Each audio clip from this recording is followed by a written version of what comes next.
eta nondik bukatu ez da aterperik hiriburua lotzetan.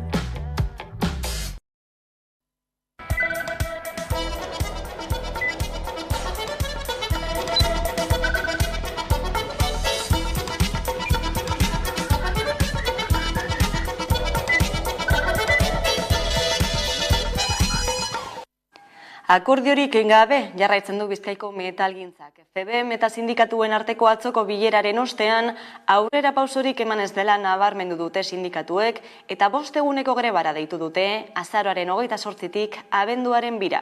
Bi aldeak hilaren 15ean bilduko dira berriz ere. Kaixo guztioi eguerdion eta ongitorriak gurean gaur magazinera. Azaroak 9 ditu gaur, asteazkena da. Bizkaiko metalgintzako lan gatazkak luze jo du, 11 hilabete daramatzate lan hitzarmena negoziatzen FEBEM patronalak eta LAB, Comisiones Obreras eta UGT sindikatuek. Patronalaren proposamenak ez ditu sindikatuak asetzen erosahalmenaren galerari aurre egingo ez diola iritzita. 5 eguneko grebara deitu dute. Marta Ayala, Comisiones Obreras eta Iratxe Azkuen LAB urren ez urren. Patronalaren mugimendu ezaren aurrean, Bizkaiko metala berriz ere geldituko dugu. Comisiones, LAB, UGT, SK, CGT eta CNT sindikatuek osatzen dugun gehiengo sindikalak grebara deitu dugu azaroaren 28tik abenduaren 2. Eta abisatu genuen, FEBEM 3 greba haueko ostean ez bazuen aukera aprobetsatzen, gatazka gogortuko zela. Gaur hemen gaude 5 greba egun deitzen berriro.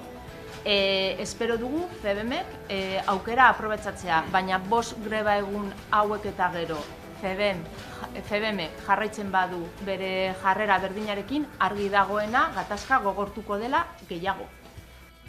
Bestalde, Siemens Gamesak aurreratu du langile gehiago kaleratzea aztertuko duela. Oraingoz hipotesi gisa planteatzen bada ere, asmoa adierazte hutsa esanguratsua dela iruditzen zaie sindikatuei eta nekea eta azterrea azaldu dute. Langileak mobilizatzeko prest direla aurreratu dute. 2018 urteaz geroztik, enplegua murrizteko hainbat plan aurkeztu ditu Siemens Gamesak, azkena irailaren 29an, 2009 langile gutxiago, horietatik 300 eta 50 izango dira Zamudioko egoitza nagusian. Sarrigureneko ikerketa eta ingenieritza zentroan eta Madrilen, baina oraindik ez du zehaztu bakoitzean zenbat izango diren.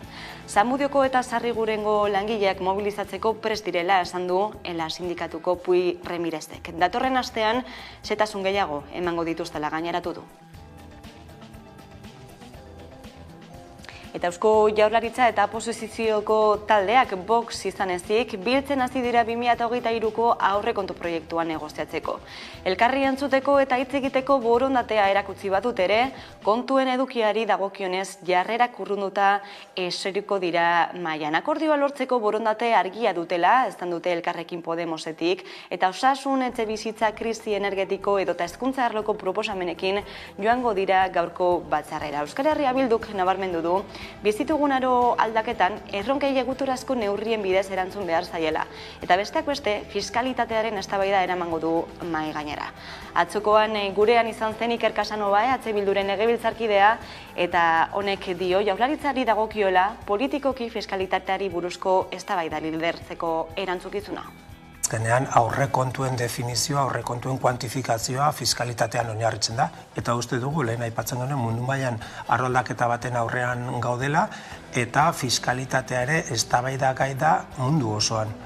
Fiskalitateak behar duelako aldaketak garai berrietara egokitzeko eta instituzio publikoi emoteko behar dituzten elementu ekonomikoak jendea babesteko, zerbitzu publikoak indartzeko eta baita ere politika ekonomiko proaktiboak egiteko norabide egoki batean.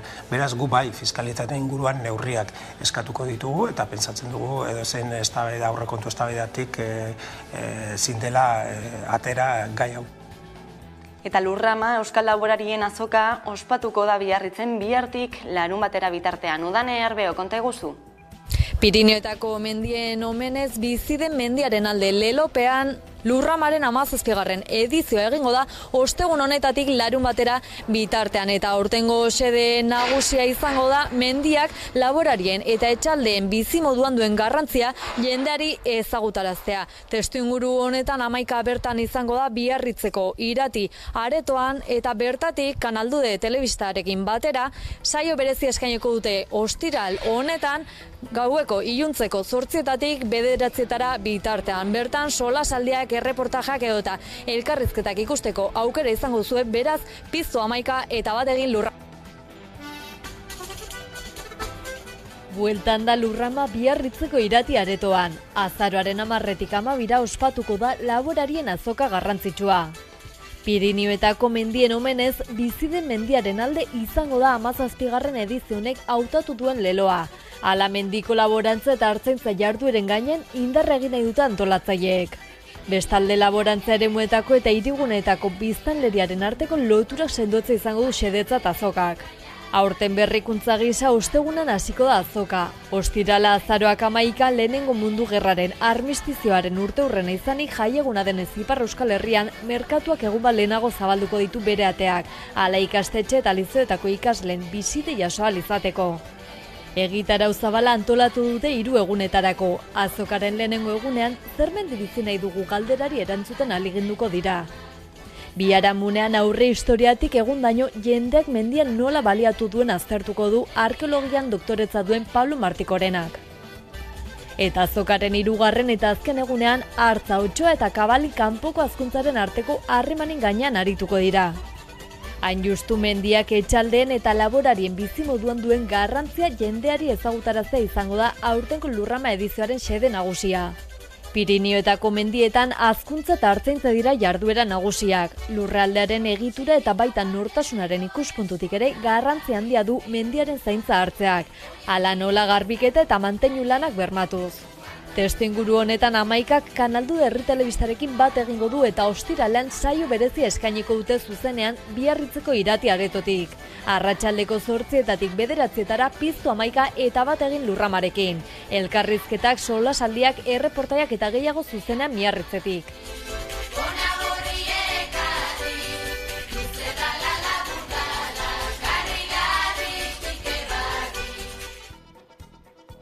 Talde Zestoako alkateak herritarrei esan die egungo datuekin ezin dutela babestu Piazpeko egitasmoa, baina aztertzeko prest daudela udane. Zestoan bertan zaude, zein da egoera?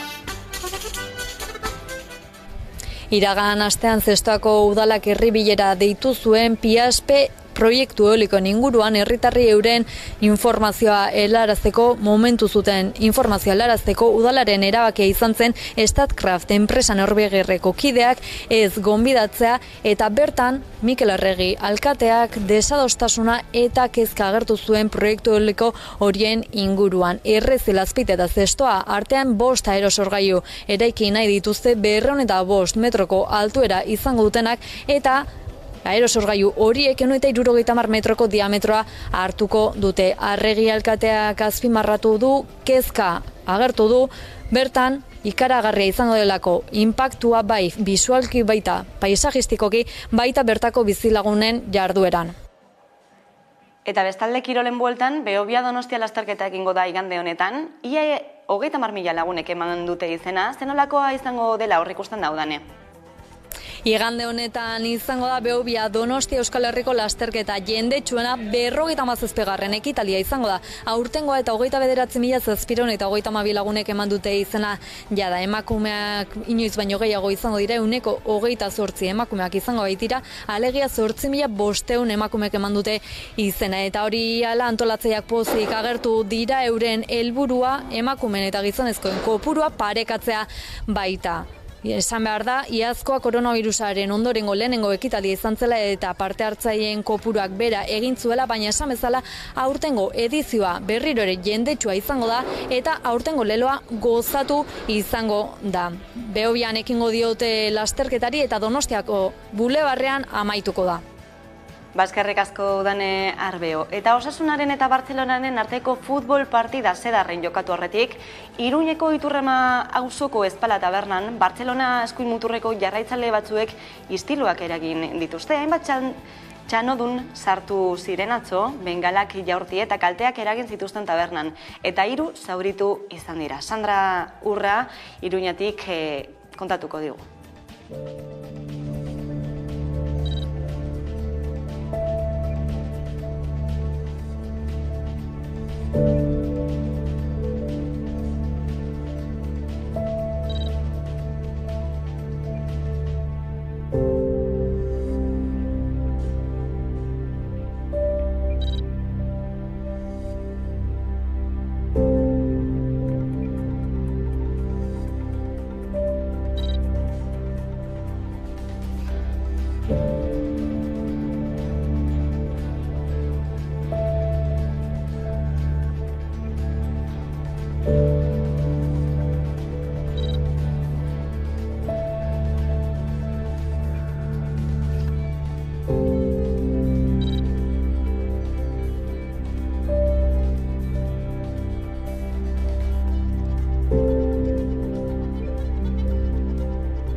Eta etxerat elkarteak jakinarazi duenez, Egoitzkoto euskal presoari baldintzapeko askatasuna eman diote. Barakaldarra atzo utzi zuten aske, 20 urteko espetxealdiaren ostean.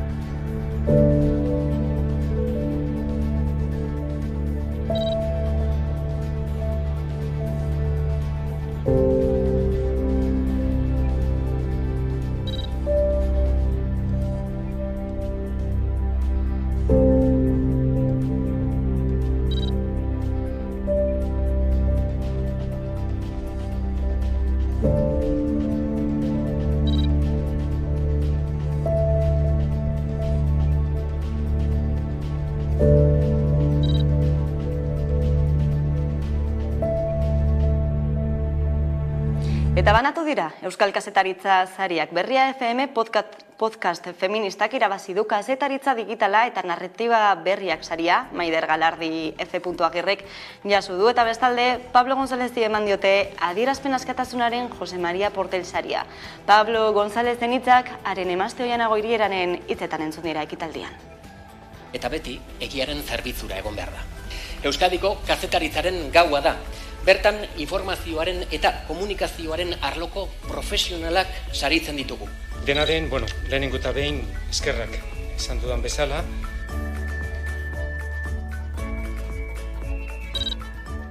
Horixe baita Berria FM podcastaren helburua. Euskeraz informazioa lantzea doitasunez eta genero perspektibarekin. Horregatik eskertu nahi dut Berriako lantaldea ere.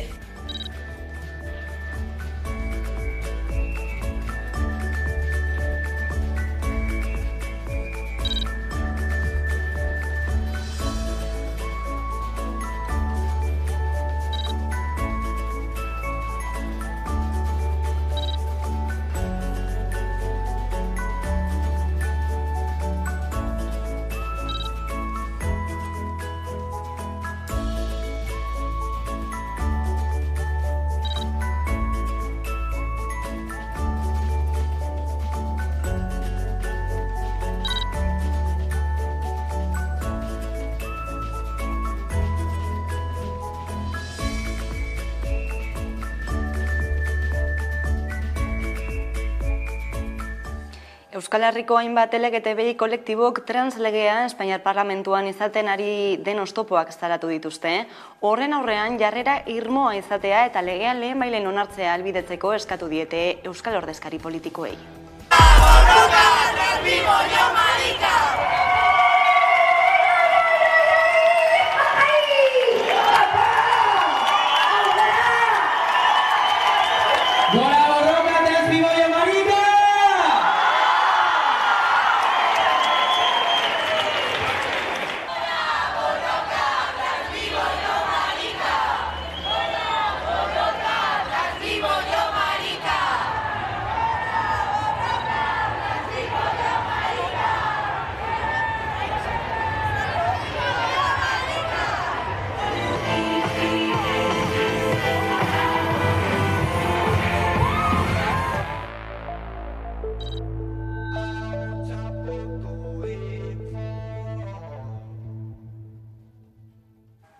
Bestalde, Ipar Euskal Herriaren eta Hego Euskal Herriaren arteko polizia kontrolak 6 hilabetez luzatzeko Parisek hartu duen erabakiaren ostean, immigrazioaren lege berria aurkeztu du. Lege proiektuaren nondik norakoak aztertuko ditugu jarraian, Oiana Teiseire berriako kazetariarekin. Eguerdion, Oiana? Bai, eguerdion. Bueno, zein helburu esan daiteke duela Frantziako immigrazioaren lege berri honek? Bai, azkenean, Darmanin Barne Ministroaren hitzetan, da etorkin delitu gileak Frantziatik kanpo ezartzea eta lan egitera datozenak laguntzea. Noski, atzean kalkulu politikoak badaude, alde batetik eskuin mutujaren sedukzio operazioarekin segitzen du, erakutsiz zojoztasunez jokatuko dutela, eta bestetik Frantziako ezkejari ere keinu egiten dio, lan egonaldiak edo sistematizatuz. Dena dela, argi dena da, lege proiektu horrek ez duela inondik inora ere jaztuko errefuxiatuen ajera. Pentsatzekoa da bidasoa horretan ere, ondorioak ekarriko dituela lege honek. Ez denolako neurriak barne biltzen ditu, zehazki? Bai, azkenan da Frantziatik kanporatzeko agindua duten pertsonak kanpo ezartzeko baldintzak edo zojoztea, eta kanporatze agindu horiek sistematikoagoki betearaztea. Egoera horretan daudenei laguntza sozialak kendu nahi dizkiete, batetik, eta bestetik Frantziako poliziaren fitxategi nazional batean sartu nahi dituzte. Eta gehiago dena da maila juridikoan kanporatze aginduen kontrako errekurtsoak mugiztu nahi dituztela. Hau da, zailtasun guztiak jarriko zaizkie, are gehiago, orain direnak baino are gehiago, maila juridikoan ere. Lege honek eta saltzen duzunaren arabera, desberdintasun bat egingo dute, ez? Nolabait esateko migratzaile onaren eta txarraren irudiaren artean, ez? Baina zenbaterainoko dago errotuta pentsamendu hori dagoeneko Frantziar estatuan? Bai, nik uste dut azkenan Europako toki askotan bezala eskuin mutujaren gorakadarekin eta edabide handi batzuek eugen alde egiten duten lan guztiarekin, batez ere migrante txarraren irudia jotua dela, eta kasurako lege proiektua ezkerreko mugimenduek oso zujotzat jo dute, kritika asko jaso ditu, baina eskuin eta eskuin mutujean, nabarmendu dutena da, lan eginez gero egoteko baimenari esker, nolabait migrante txarrak sartuko direla, eta azkenan horrelako komunikazio operazioekin, horrelako lege proiektuekin, migratzaileak are gehiago kriminalizatzen dira, eta horren adierazle da, bestalde, Darmanenek atxikitze zentroetako lekuak emendatu nahi izatea. Hausnarketa horrekin geldituko gara, ikusiko dugu zenolako bilakara duen guzti honek ere. Oiana Teiseire, mila esker gaurkoan azalpen guzti hauek emateagatik. Mila esker zuei. Eta kultura agenda beteko dugu jarraian, Irati Agirre Azkuenaga kultura dituarekin, pantaiaren beste aldean duguna. Kaixo Irati, eguerdion? Kaixo Leire, eguerdion. Beno, lehenik eta behin, asteburura begira, bihartik hasita hobeto esan da, Sormen jaialdiaren udazkeneko edizioa bueltan delako, galdaka honez da, matasuna ardatz izango dute aurtengoan.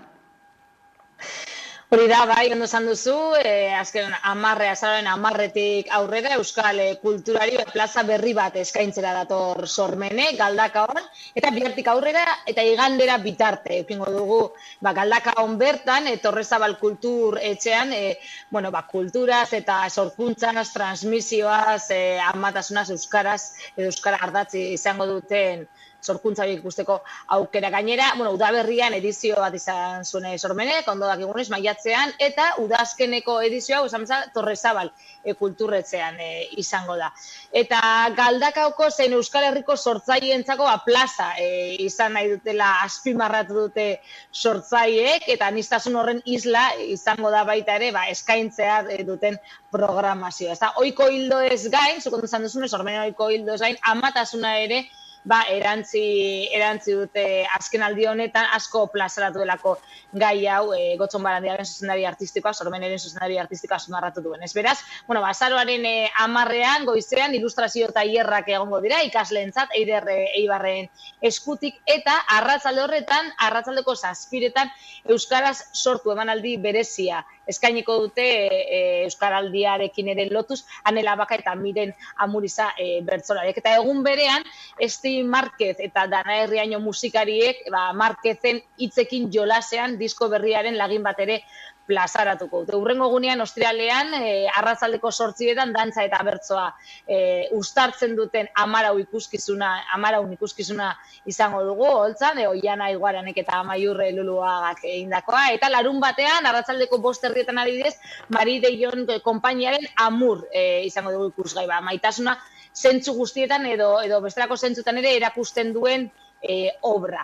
Amaitzeko, gainetik aipatzen ari egitaraua web orrialdean ere baduzue, baina horrela adierazgarrenak izan daitezkeen ekitaldi batzuk aipatzarren, amaitzeko azaroaren 13 arratsaldeko 7 geuretik sortuak egitasmo horren baitan trapu zikinak, Lore More antzerki konpainiarena taularatuko. Eta, esan bezala, antolatzaiek, hoien artean Gaizka Txamito aktore Galdaka Ostarrak, esaten zuten, hezkuntzarekin eta osasunarekin batera kulturak ere elikatu egiten gaitu eta gure identitatean norabait azpimarratzen duela, beraz, hortz egin digute bertaratzeko deia. Bertaratzeko dei hori Sormene Galdakaon hasiko baita bihartik aurrera, eta Bilbon ere, beste ekitaldi bat, honako ostiraletik aurrera, Zinebi Festivala hasiko baita, zer dakar aurtengoak Irati? Zinebi Bilboko dokumentalen eta film laburren nazioarteko jaialdia. Ez da, ostiralean hasi, hau da, azaroaren 11-tik, hurrengo ostirale arte, azaroaren 18 arte ongo da bertan jardunaldiak eta jakina luzemetraiak, laburmetraiak, eta bestelako aurkezpenak taularatzen eta aurkezten. Eta besteak beste aurkezpenen arloan, edo Izaro Andres musikarita sortzaileak bere lehen dokumentala estrenatuko du, zuzendari gisa, Izaro Limoiari Estia izenekoa, BBK aretoan izango da hori, datorren astelenean, arratsaldeko 6etan, bertako begiradak saiaren barruan aurkeztuko du Maiabiako abeslariak bere lehenengo film hau, eta bertan bera da protagonista, eta, bizka zehatzago, 2022ko maiatzaren 7an, Noetako Belodromoan egindako kontzertura bidean eukindako hausnarketak eta gogoetak. Bertoko begirada saie honetan, guztira 16 film laburre eskainiko dira, eta oro har, Zinebin, 28 luze eskainiko dira saio honetan, eta 4 lan ertain. 74. edizioa du aurtengoa, eta esan bezala, hori berrikuntzekin dator, beste berritasun bat, pertsona gorrei zuzendutako saio berezi bat aurkeztuko dutela da, eta, islatutako keinua izenekoa, zinema ikusi, entzun eta hauteman izeneko saio berezi honetan esan bezala, gorrei zuzendutako saio izango da, eta 6 herrialde ezberdinetako 7 film laburre izango dira bertan. Hau azaroaren 12an. Beraz, aurkezpenak, zail berriak, luzemetraiak, laburmetraiak, Bilbon, datorren ostiratik aurrea eta astebetez gozatzeko aukera Zinebin. Hori Zinebiri dagokionean, eta zineaz gain literatura ere, zinea eta literatura biak itzuliko dira Donostiara, Literaktumen, ezta? Hori da, zinea ardatz hartuko dugu, baina literaturarekin batuta Literaktum jaialdia aurten ere ospatuko da Donostian, hilaren 14tik 27ra, eta, zail eta proposamen berriekin dator baita ere aurtengoa, kolaborazio zare zabalarekin, lenguai eta disiplina desberdina literaturara hurbiltzea du sede berez jaialdi honik, ezta? Badira 70 urte nazioarteko zinemastea sortu zela Donostian, ebokazio sinematografiko honekin, eta urte hurren hori aintzat hartuta Literakturen aurten, esan bezala zinea ere izango du ardatz. Orduan, badakigu literaturak hitza duela osagai, baina, azkenean literatuk eta zineak biak konpartitzen dute hori, ez da, emozioak transmititzea, sentimenduak sentiaraztea, eta egongo diren mai inguruetan eta solasaldietan, aldira filmetan pentsatuz idazten duten sortzaileak, edo aldira irudietan pentsatuz idazten participatzen duten idazleak galdera hoiei erantzun nahi izango diete, bertaratzen diren, Eduardo Mendoza, Lorenzo Silva, Virginia Feito eta bestelako idazleak. Eta gainera, programazio horri gehitu egingo zaie beste Donostian hilabete honetan egongo diren beste jaialdi batzuk, adibidez Donostia Hiriko Kutxa Literatura Sariak, datorren larunbatean ospatuko direnak Donostiako antzoki zaharrean, edo irakurketa musikatu bat ere egongo da Etxepare Euskal Institutoaren eskutik. Aurrentzako jarduerez gain, Literaktun txikia izenekoari aurten egingo baitute. Beraz, Literaktunez gozatzeko aukera Donostian. Horixe, eta beste egitasmo bat ere aipatzekoa, horixe bera Getxon sortutakoa, gu ere bagara proiektu hain zuzen ere LGTBI plus kolektiboko pertsona nagusin historiak batu dituztelako eta testigantzak dagoeneko ikusgai direlako bertan Getxon. Hori da, azaroaren 5ean eman zioten dagoeneko amaiera ikerketa honi eta prestakuntza eta badago ikusgai dagoeneko erakusketa azaro osoan zehar izango duguna. Eta, kuriosa iruditu zaigu gaur nahi ekartzea, azkenean gu ere bagara proiektuak hori Getxoko kaleetara eraman nahi zain duelako LGTBI plus pertsona nagusien kontatu gabeko historioiek, ezta? Eta 6 hilabeteko prozesuaren ostean, Ines Bermejok eta artistak eta Julen Nafarrate kazetariak sortu dutelako eta dagoeneko erakusgai dutelako proiektu honetan lortutako emaitzak erakusgai dituztelako. Eurek kontatu bezala, hasieran testigantzen bila abiatu ziren Getxon itxu-itxuan eta azkenean 5 lagun agertu ziren preste proiektuan lekuko gisa parte hartzeko. Eta honek guztiak balio izan dien nolabait testu inguru ezberdinetan jendeak hausnartzeko zer da LGTBI plus pertsona nagusiek ez duten ikusgarritasunak zer ekartzen duen, zergaitik ez ditugun ezagutzen,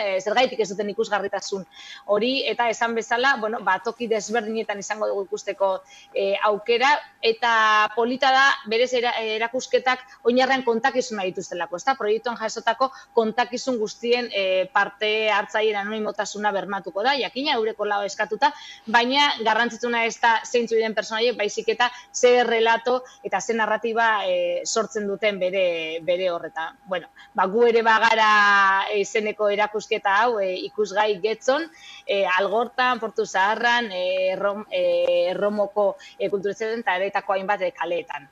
Proiektu interesgarria honako hau ere, Iratia Gerrazkoen agami esker beste benguran izatagatik. Eskerrik asko zeu Leire, datorna, urrengoan arte. Eta Azkoitiko Bulego musika taldeak gure bizitzako lehen bira deituriko dokumental sorta ondu du, bertan 2022ko kontzertotako irudiak, furgonetako bizipenak, bidaiak eta taldekideen hausnarketak partekatuko dituzte. Informazio horrekin utziko zaituztegu eta jarraian itzuliko gara eguneko elkarrizketa nagusiarekin gaurkoan, gurean izango dugu Jaime Tapia, Eusko Jaurlaritzako espetxeen aholkularia. Orain arte.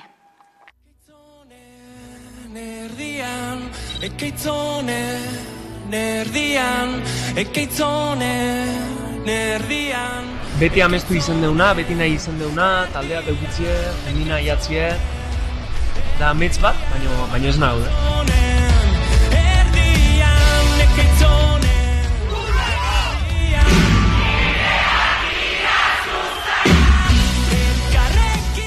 Hau da gure bizixe gaur honi, ensaixue, o kontzertue, o kantoa preparatu erdeu. Sakrifikau dela musika talde baten egotia, lokalin ordo pilo bat bota dikeu, da orduan horredan atiken, segun nuke bulego bizitzeko era badala. Askotan ikusteu jendie kontzertutan elkar bezarkatzen, onearrez, omuxukatzen, eta oso harreman berezixe da, nahi bulegon bakarri pasau izan zatena.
Kaixo, Anabel naiz.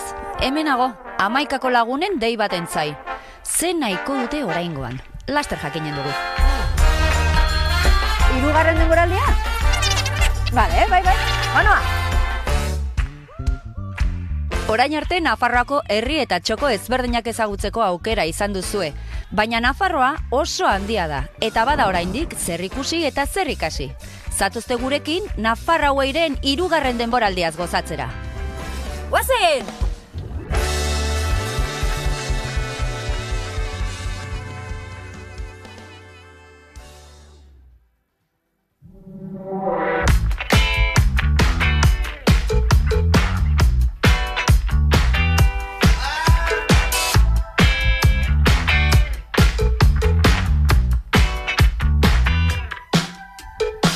Goizeko orduiak marraztu ditu nire telefonoak bere kristalean. Behin da berriz aurkitu zaitu talozti guztien letren korapiloan. Baina gaur ez dakit nondik hasita nondik bukatu. Ez da aterperik hiriburua lotzetan.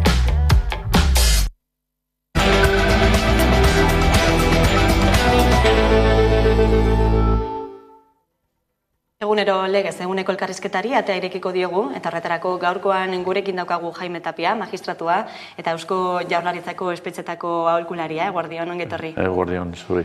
Dagoeneko urte bat igaro da Eusko Jaurlaritzak espetxeen kudeak eta bere gain hartu zuenetik, zer nolakoa da balorazioa orain arte? Bueno, gazi gozoa, beti, eta autosatisfazio zer hori gabe. Gauza gonak egin ditugula, pentsatzen dut, eta gero, beste gauzak egiteke daude, baina egingo dira. Nik uste dut aurrera pausoak eman direla, baina urteak beharko ditugu pixka bat dena borobiltzeko.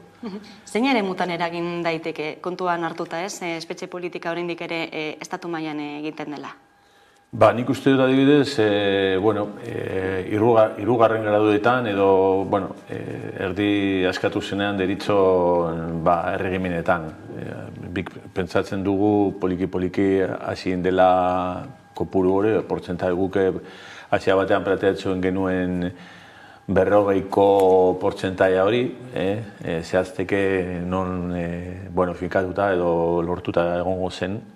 Baina, poliki-poliki hasien gara, ja horretarako ere etxebizitzak antolatu ditugu hirugarren sektoreko erakundekin, beraiek antolatzen dute, guk pixka bat ordaintzen eta ikuskatzen ditugu, eta, hasien dugu lekin, eta hori da, nik uste dut poliki-poliki zenbait ere mutan, espetxetan ere, ikusten ari da gure politika eta gure jarduna.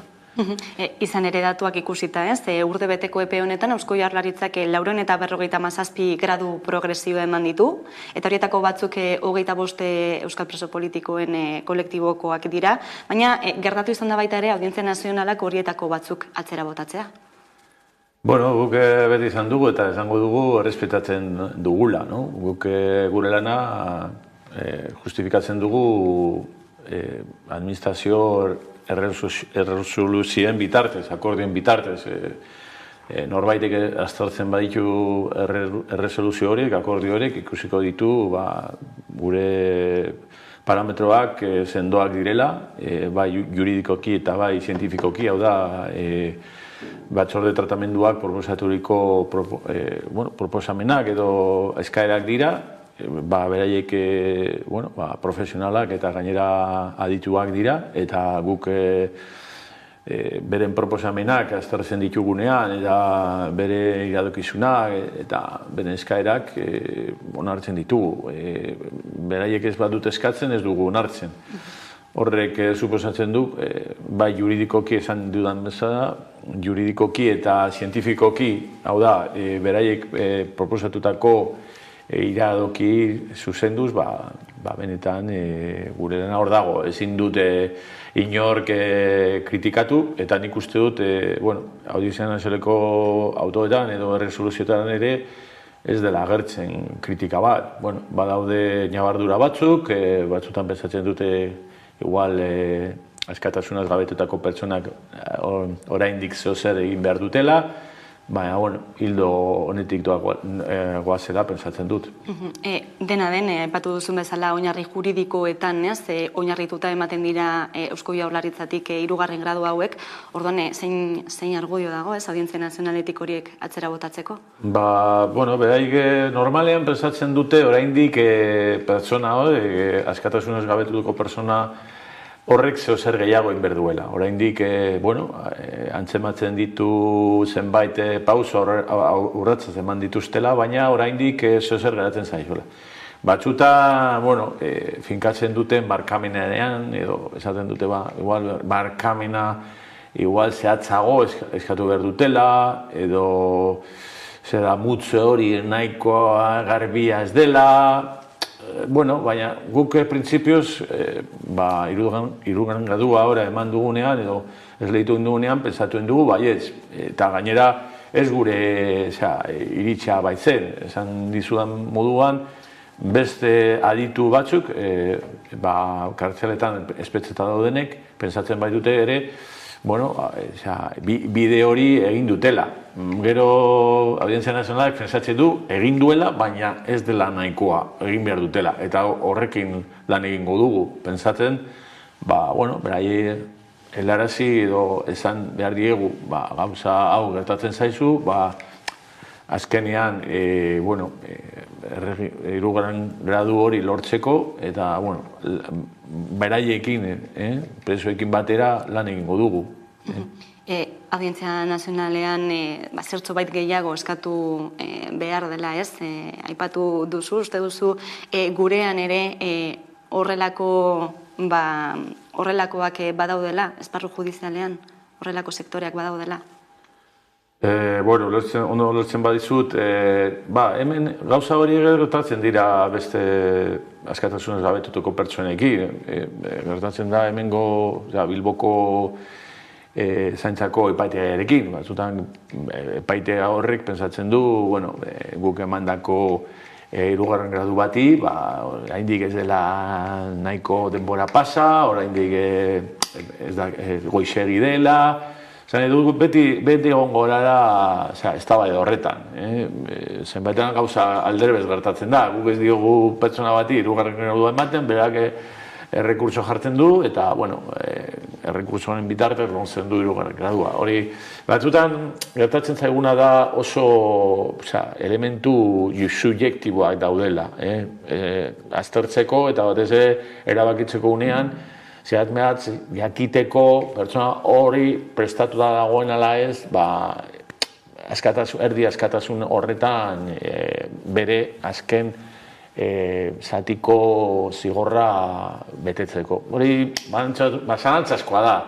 Gu beti, pixka bat askatasunaren lehanan ingitun du, baina gero pentsatzekoa da epaitegiek ez dutela iritsi bera. Eta hori onartu behar dugu. Hori da estatu demokratuko den baten jokoa edo pixka bat rolak, bakoitzaren rola hori da. Baina ez duzu uste etaren amaieratik ona igaro dene hamarkada hau kontuan izan da eskakizun berezi horiekin amaitzeko ordua ere badela? Baina bai, nik pentsatzen dezaket horrela, baina gero gertatzen zaiguna da, eta gu pixka bat, zuke gure administrazioko erresoluzioak edo akordioak iztertzen bat dituzu, ikusiko duzu guk ere, barkamenara edo damutze hori pixka bat, kontestu honetan, inguru honetan ere kokatzen dugula. Baina azkenean, hormaren kontra bat jotzea izango litzateke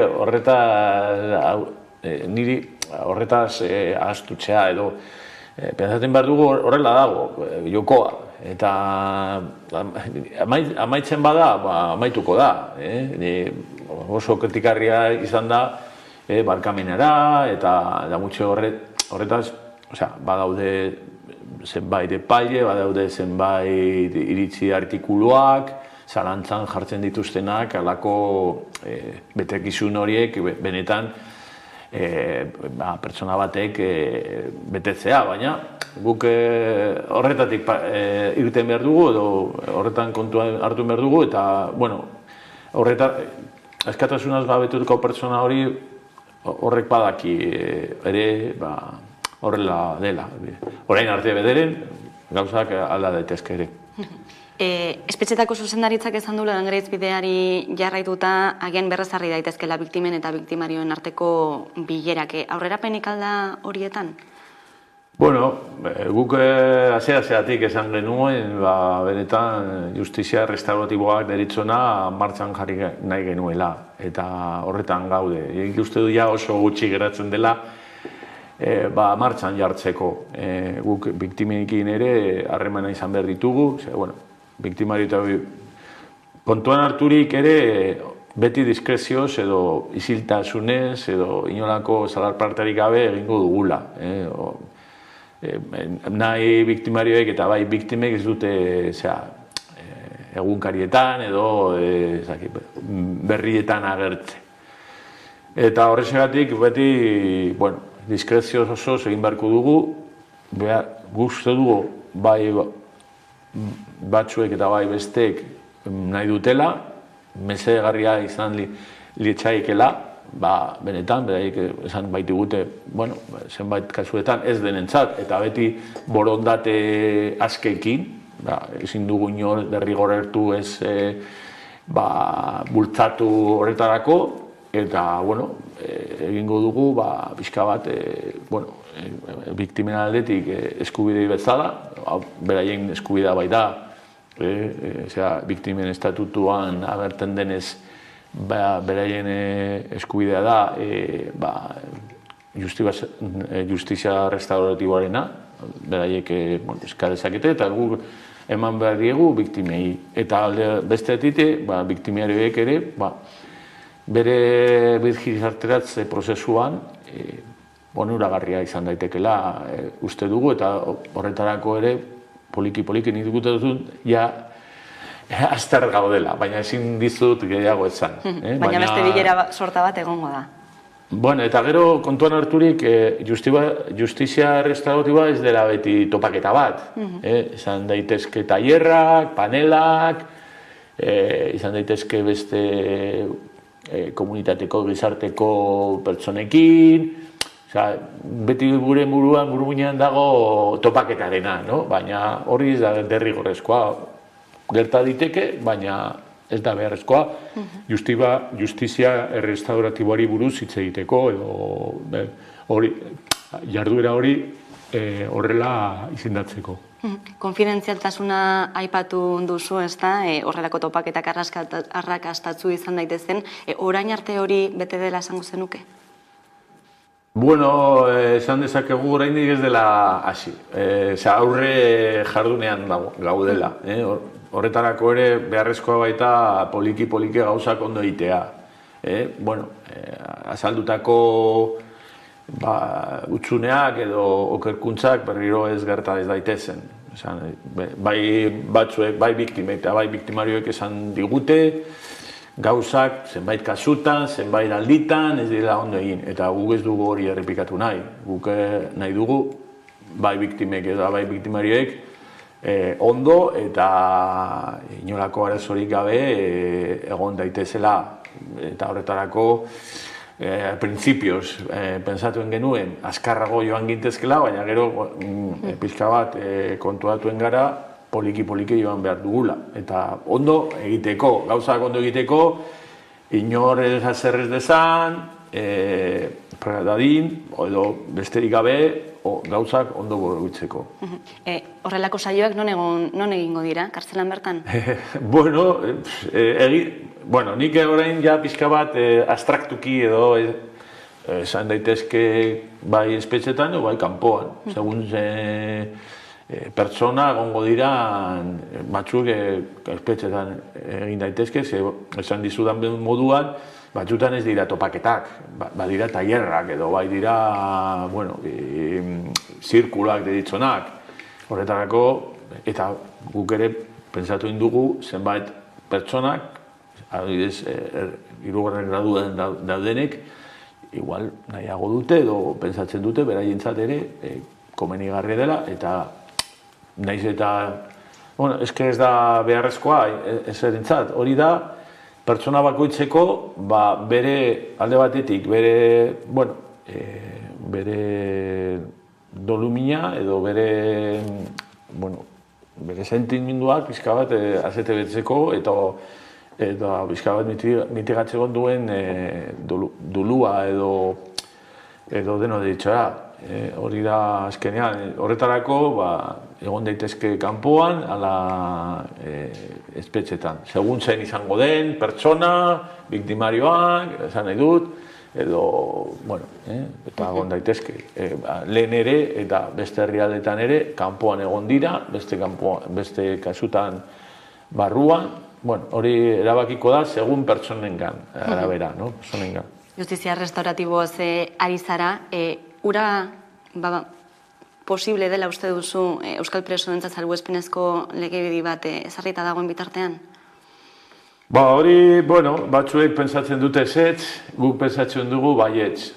Kontuan harturik, bolondrez edo beraiek nahi dutelako izango da, inolako zeozer edo onurarik gabe, nahi dut, nahiz eta, beraiek ere badakite Audientzia Nazionalak batzutan aipatzen duela justizia restauratiboa hori pixka bat kontuan hartzeko, baina gu printzipioz, pentsatzen dugu, ez duela zer ikusirik onuragarriekin, espetxe benefizioekin edo onure horiekin. Beraiek egingo dute, nahi dutelako, inolako presiorik gabe, beraiek pentsatzen bai dute, beraientzat ona dela, bere, ez dakit, bere ibiltzeko prozesuan mundu honetan, eta, gertariteke ere, esan dizudan modua, kanpoan egotea, edo, igual, zigorra beteta ere, egotea, baina, esatzen dute, begira, nik zigorra bete indut, baina, ez dakit, zergatik, orain, pixka bat, horrela dira pertsona, guk ere, batutan, egualen dugu zerbait, eta ez dakit, 2 urte barru, nidaianekin, aizparekin egon zen tirabira bat, eta, noa pixka bat, beraren gana, eta, barkamena eskatzen dio, hori gertatzen da bizitzan ere, eta hori gerta daiteke ere, nire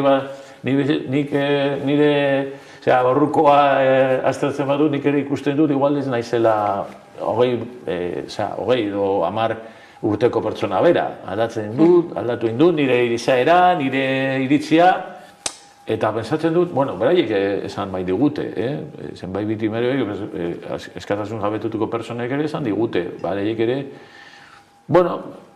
printzipioz, aztertu nahi dutela, zer den, nik uste poliki esaten ari garena, esaltzen ari garena, zer den benetan justizia restauratiboa, baina azalduko diegu, espreski, behar den unean, edo egoki den unean, eta esango diegu, bere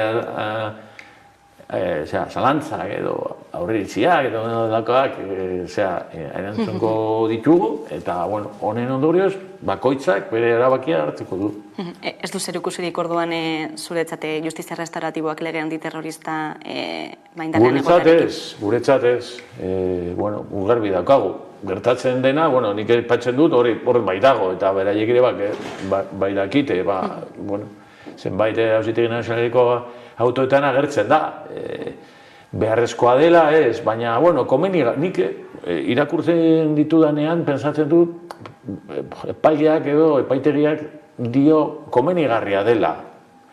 Ez dut uste, ez da agertzen hor, espreski eta derrigorrertu. Berak epaileek ere badakilako ezin duela derrigorrertu, edo pixka bat bortzatu, edo ez dakit zer, beraik pixka bat proposatzen du bide hori, eta bakoitzak erabakiko du. Hori beste delitu gilegin ere gertatzen da, epaileak esaten dio presoari, begira, nik pensatzen dut, ez dakit tratamendu hori behar duzula, ez dakit, igual, delitu sexu delitu bat egin baduzu, igual, epaileak edo tratamendu batzordeak esaten dio pertsona hori, zu egin badiozu, bestela, bueno, oso zailago izango da irtera baimen lortzea. Baina oinarri juridikoak baldin badaude, 3. graduak emateko, ez? Baldintza bezala hartu daiteke ez hori ere. Guk eman ditugu 3. graduetan, beti pentsatuen dugu, betekizun edo bete behar legalak betetzen zirela, bestela ez genien emango. Gero gertatzen zaiguna da, batzutan, ez dutela errekurritu. Beste batzutan gertatu egin da, fiskalak errekurritu egin duela, baina epaileak esan dio ezetz. Eta beste batzutan, epaileak esan dio baietz, errekurso horri.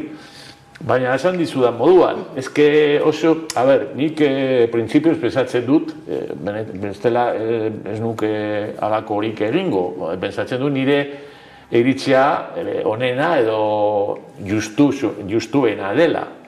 Baina, nik ere epaile nintzenean, batzutan nire gonengo epaile bategi esaten ziren, ez duzu ondo egin, edo nik epaite gauditzea nengoenez, beste epaile bati esaten nion, begira, kasu honetan, oker zabiltza. Benetan, ezen berak ondo egin, gaizki egin zuelako, baizik eta berak igual ez zuen kortuan hartu hau, edo igual epaile horrek pensatzen zuena ez dela esela nahikoa, orain nik pensatzen dut nahikoa dela, juridikoki gauzak batzutan, hori batzutan gertatzen da. Ez da, hemen badaude zenbait konotazio, duarik gabe, baina honekin zer egin dezakegu. Esan, lehen aipatu indudan moduan. Hormaren kontra jo, eta, horrek ez du, guretzat behin ipein ez du inolako zentsurik. Guk pixka bat borobildu behar dugu, eta, erakaitxe batekin lan egin behar dugu. Bestela, zer egin diogu horri. Frustrazio lortu, edo... hori da gure iritzia. Prozesu honetan, justizia restauratiboen prozesu honetan, aukerak zenolako berrikuntzak ekarriko ditu? Aukerak erakundeak? Bai. Honetan ez du inolako funtziorik edo helbururik. Esan nahi du, berak formakuntza ematen die, zenbait askatasunaz gabetutako pertsonei, da gero, berak enplegatzen ditu pertsona horiek. Baina ez du... Gizarteratzean. Gizarteratzean prozesuan. Berak aztertzen ditu, pertsona horiek, eta gero, horrentzean, edo, prestaketa torren urtean, edo, egongo da, guk pixka bat, lanen aldetik ere, ibilbide bat.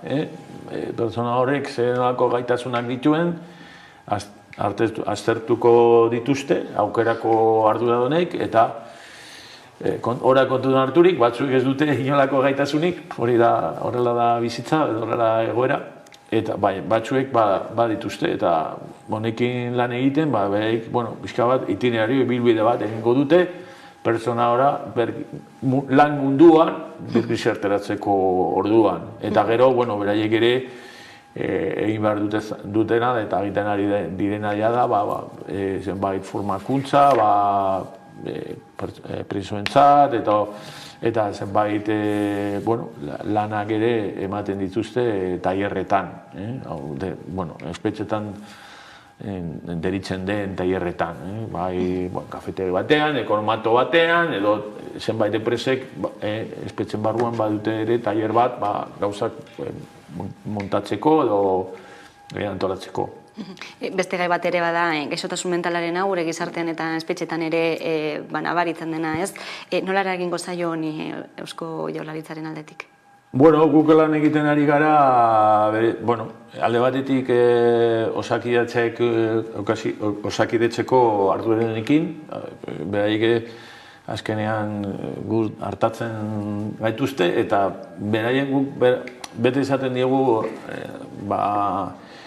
beraiek esaten digu beraiek pazienteak direla. Azkenean egon dira kanpoan, orain barruan, gero ertengo dira, baina gure kasu honetan pertsona bat gaixorik badaude bere buruz, beraiek hartatzen behar dute. Eta hori da gakoa. Pizka bat, pertsona hori espetxan edo kanpoan, hirugarren graduan edo erdia askatasunen dagoenean, pertsona bat da, biztanle edo hiritar bat eta hartatu behar dena. Berak buruz ondo ez badago.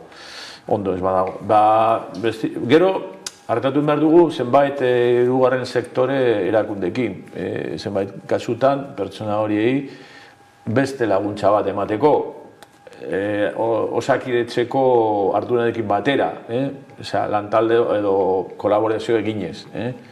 Eta gero, familiekin ere, datorren, ja badaude familia keskatuta, bere, zenidentzat sustengo eman nahi dietena, eta horretarako ere prest gaude, eta datorren urtean ere, aurrekontuan nabarituko da guk ere familia hori lagundu nahi diegula.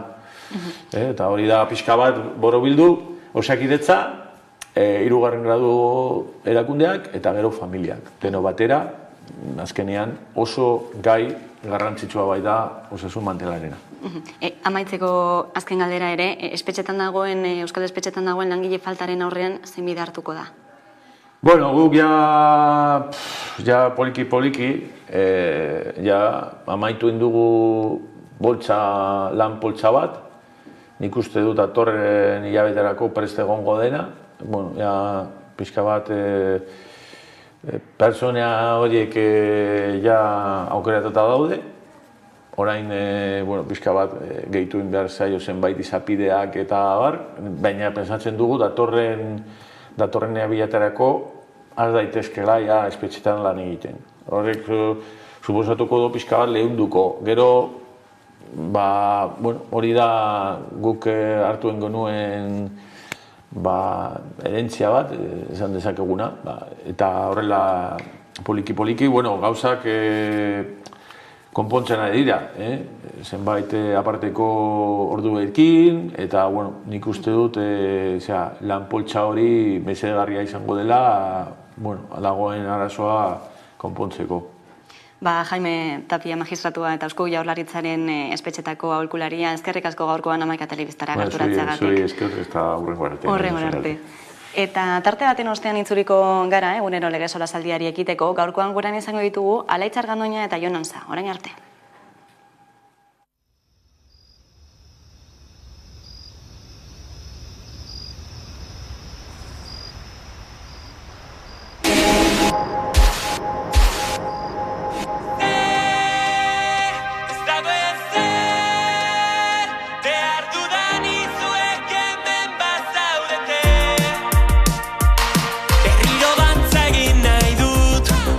Bankura igota goza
gure gaua, gure momentua, betirako diren uneak, sortzera etorri gara.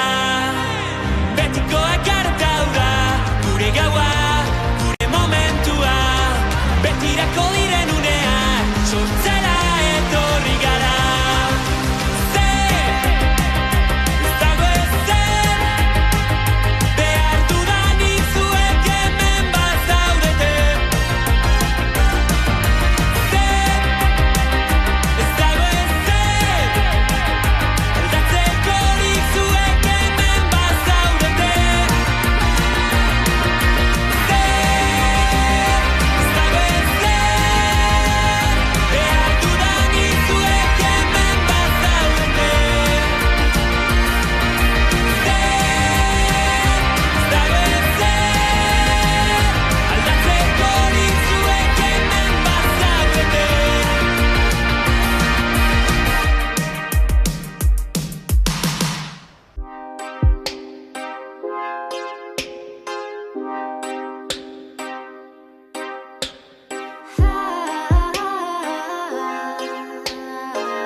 Gula zaigaua, begietan paisailaua, jolaztu bi onbauta ezin dagin gure aurka. Esnatuta alboan zaitu jada, entzuten zure bihotzen taupada. Mila pentsamendu ezin dut laga, egoa izango da gure iparra. Hileak pasa ditugu lehenengo egunak izango balira. Ikusten zaituta urrun distantzi honetan gertura ezina. Burua eta bilbiraka, pentsamendu txarrak gaizki esaka. Momentu txarretan baita, beti alko da onena bezarka. Bilatu zure ardatza, egin zazu aurrerantza. Sobran dut nik balantza, mezutan ez zait falta. Zoramena dugu gure ardatza, beti kasita joan da gorantza. Nola urkitu zertan dugun antza, espada ikutu lorean arantza. Musikak elkartu gaitu, mikrofonotan orduak bizita. Kontzertuetan alaitu, bapatean egindako bisitak. Elkarri zangara zaindu, elkartu gaitu bizitzak. Marka berria omen da, lagun artean ez bada ezin da. Lokartu oigara biharkoaren menpe, ez gara gure bizitzaren jabe.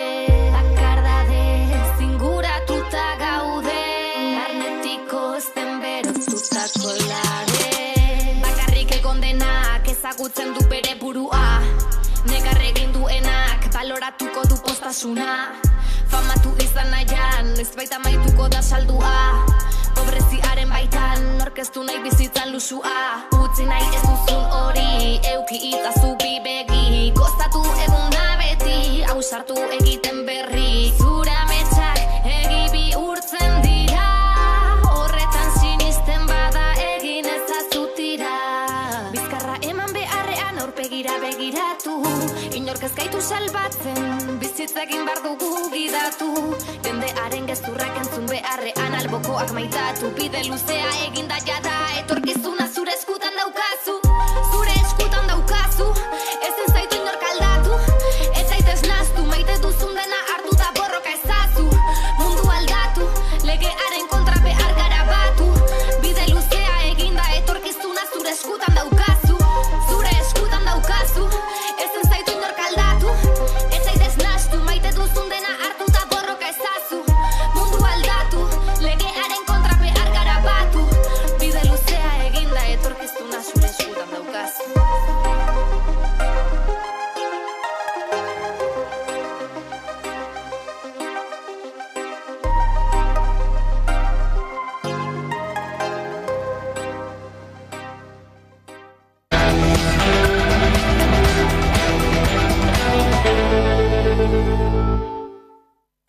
Asola zaldiari ekingo diogu beste behin ere gaurkoan Alaitzar Gandoinarekin eguerdion. Eguerdion Leire. Eta Jonan Sarekin ere eguerdion. Egunon.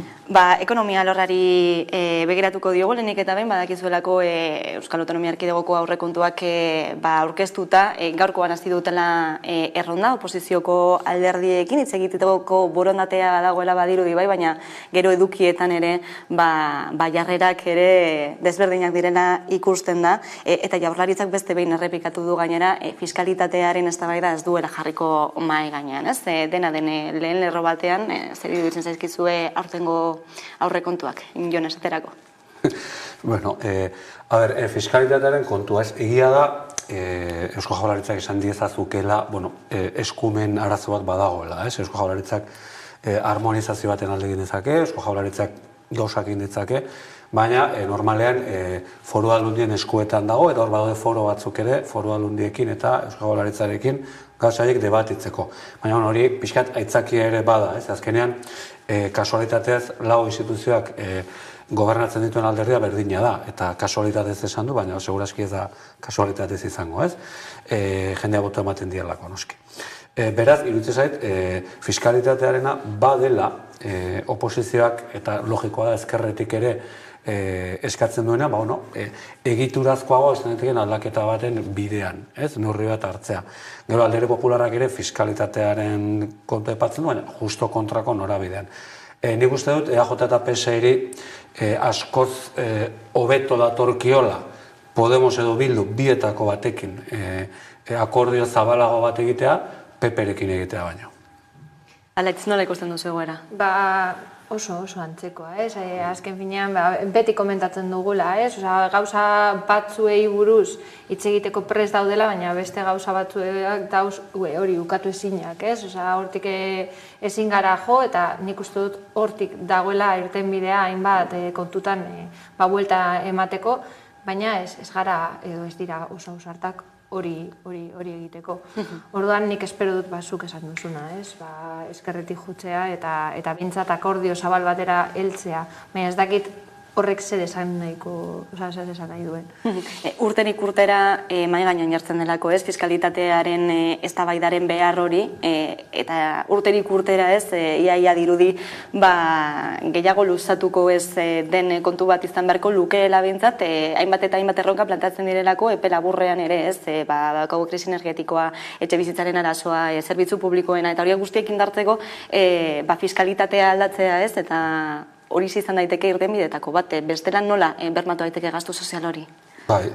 Liberal batek esango dizu ekonomia garatuz, ez? Hazkundearekin.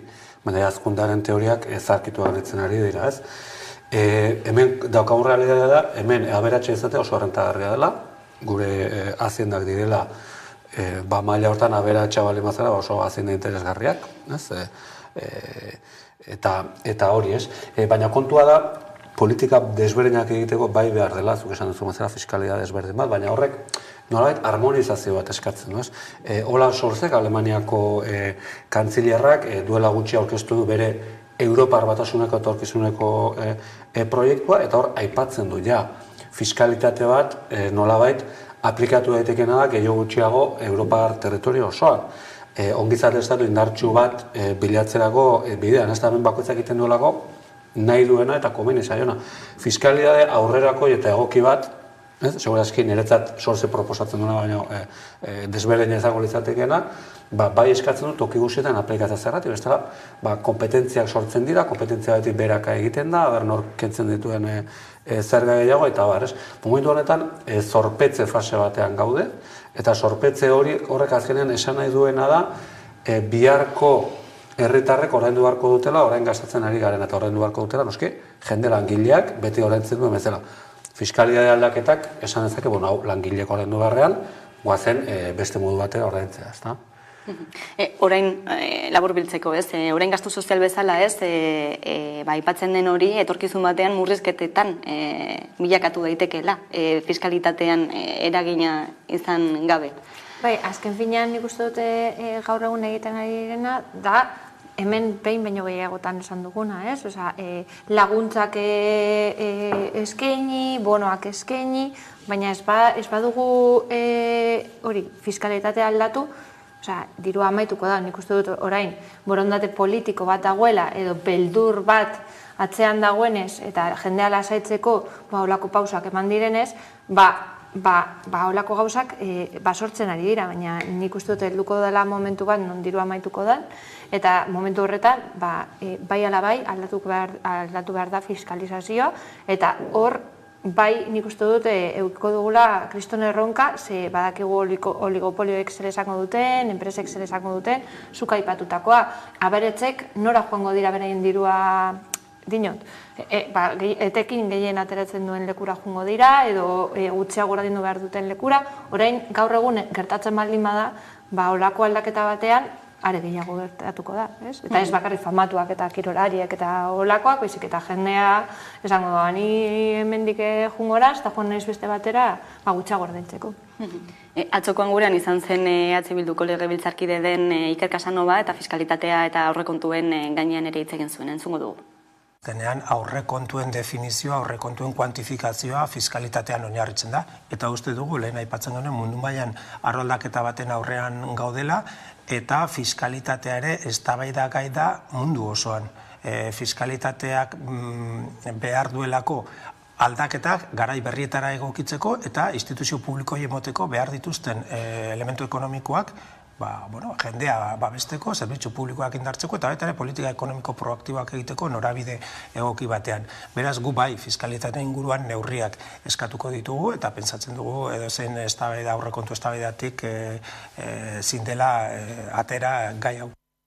Aro aldaketaz, ez ala beharrez etorri beharko lukeen eztabaida dela mundu mailan, zuek maila honetan komentatu duzuen bezalaz bateren batek esango du baita ere amezkeria dela, ez? Zer uste duzue? Bueno, gaur egun mundu maila hitz egiteak ez dakigu oso ondo zer esan nahi duen. Orain arte, mundua gobernatzen zuten erakunde batzuk indartzen eta sortzen aritu gara, hor daude, ez da, erakunde horiek, baina ez dakiguna da, benetan zenolako eragina daukan inongo eragilek mundu osoan inposatzeko zerbait, ez? Beraz, hori bestelako akordio batzuen bidez iritsi beharko da, baina, azkenean hori da, ez? Azkenean, bi bide nagusi daude, edo pobretzen ditugu gizarteko segmento batzuk, gero eta pobreagoak beste batzuk gero eta lasaiago bizi daitezen, edo berdintzera jotzen dugu.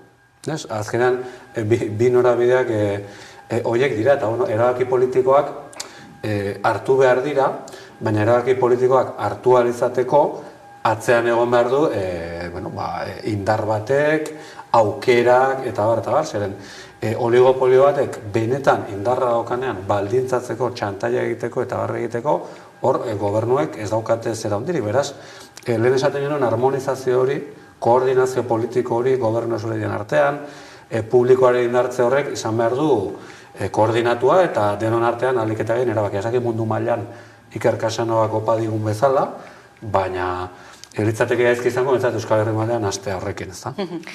Bien bitartean eta eguneroko gauza da, guztiok poltsikoan nabari izan duguna, ez, erosahalmenaren galera hori, inflazioaren ondoriozkoa, eta hainbat enpresetan ari dira, hain zuzen ere, soldata igoera hori eskatzen, negoziatzen, Bizkaiko metalgintzako sektorea da horietako bat, ia urte bat daramaten negoziazioetan, atzokoan berriro ere bildu ziren FEBEN patronalarekin sindikatuek, baina akordiorik ez da momentuz. Berriro ere bilduko dira azaroaren 15ean, baina ikusiko da, zer gertatuko den, ikusiko dugu.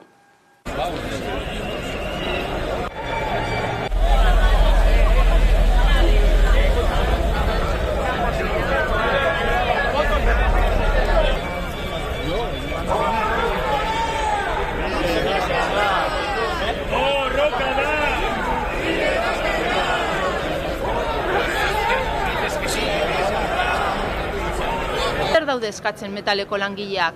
Eskatzen dutena da soldata igoerak duinak. Eta ez dutena nahi ere da bere lan baldintzetan atzera pausorik. Hori momentu honetan da mahai gainean dagoena patronaleren aldetik.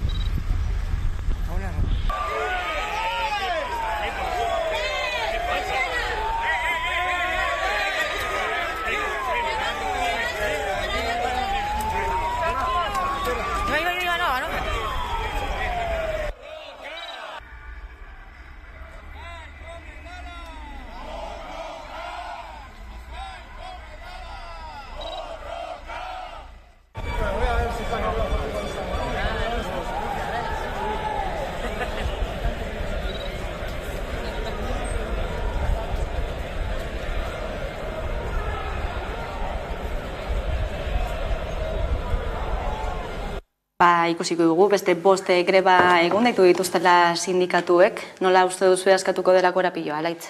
Nik uste dute presio soziala beharrezkoa dela, eta da gauza bakarra funtzionatzen duena, orduan nik animatzen dute jendea, eta gaina badakit supersaia dela hori greba bat mantentzea denboran, eta batzutan jendeak kejatzen da, eta esaten duzu zuk ze guztu, jendea greban egotea nahi duela, dinot, ze ondorio latzenak izango dira langile jasotzen dituztenak, orduan, nik uste dut animatu behar dugula, eta igual presio soziala ez da bakarrik joan behar langileen gandik, baizik eta gizarte osoa kaleratu beharko dela, olako gauzak aldarrikatzera, ezken finean ondoria guztiok pairatuko ditugu.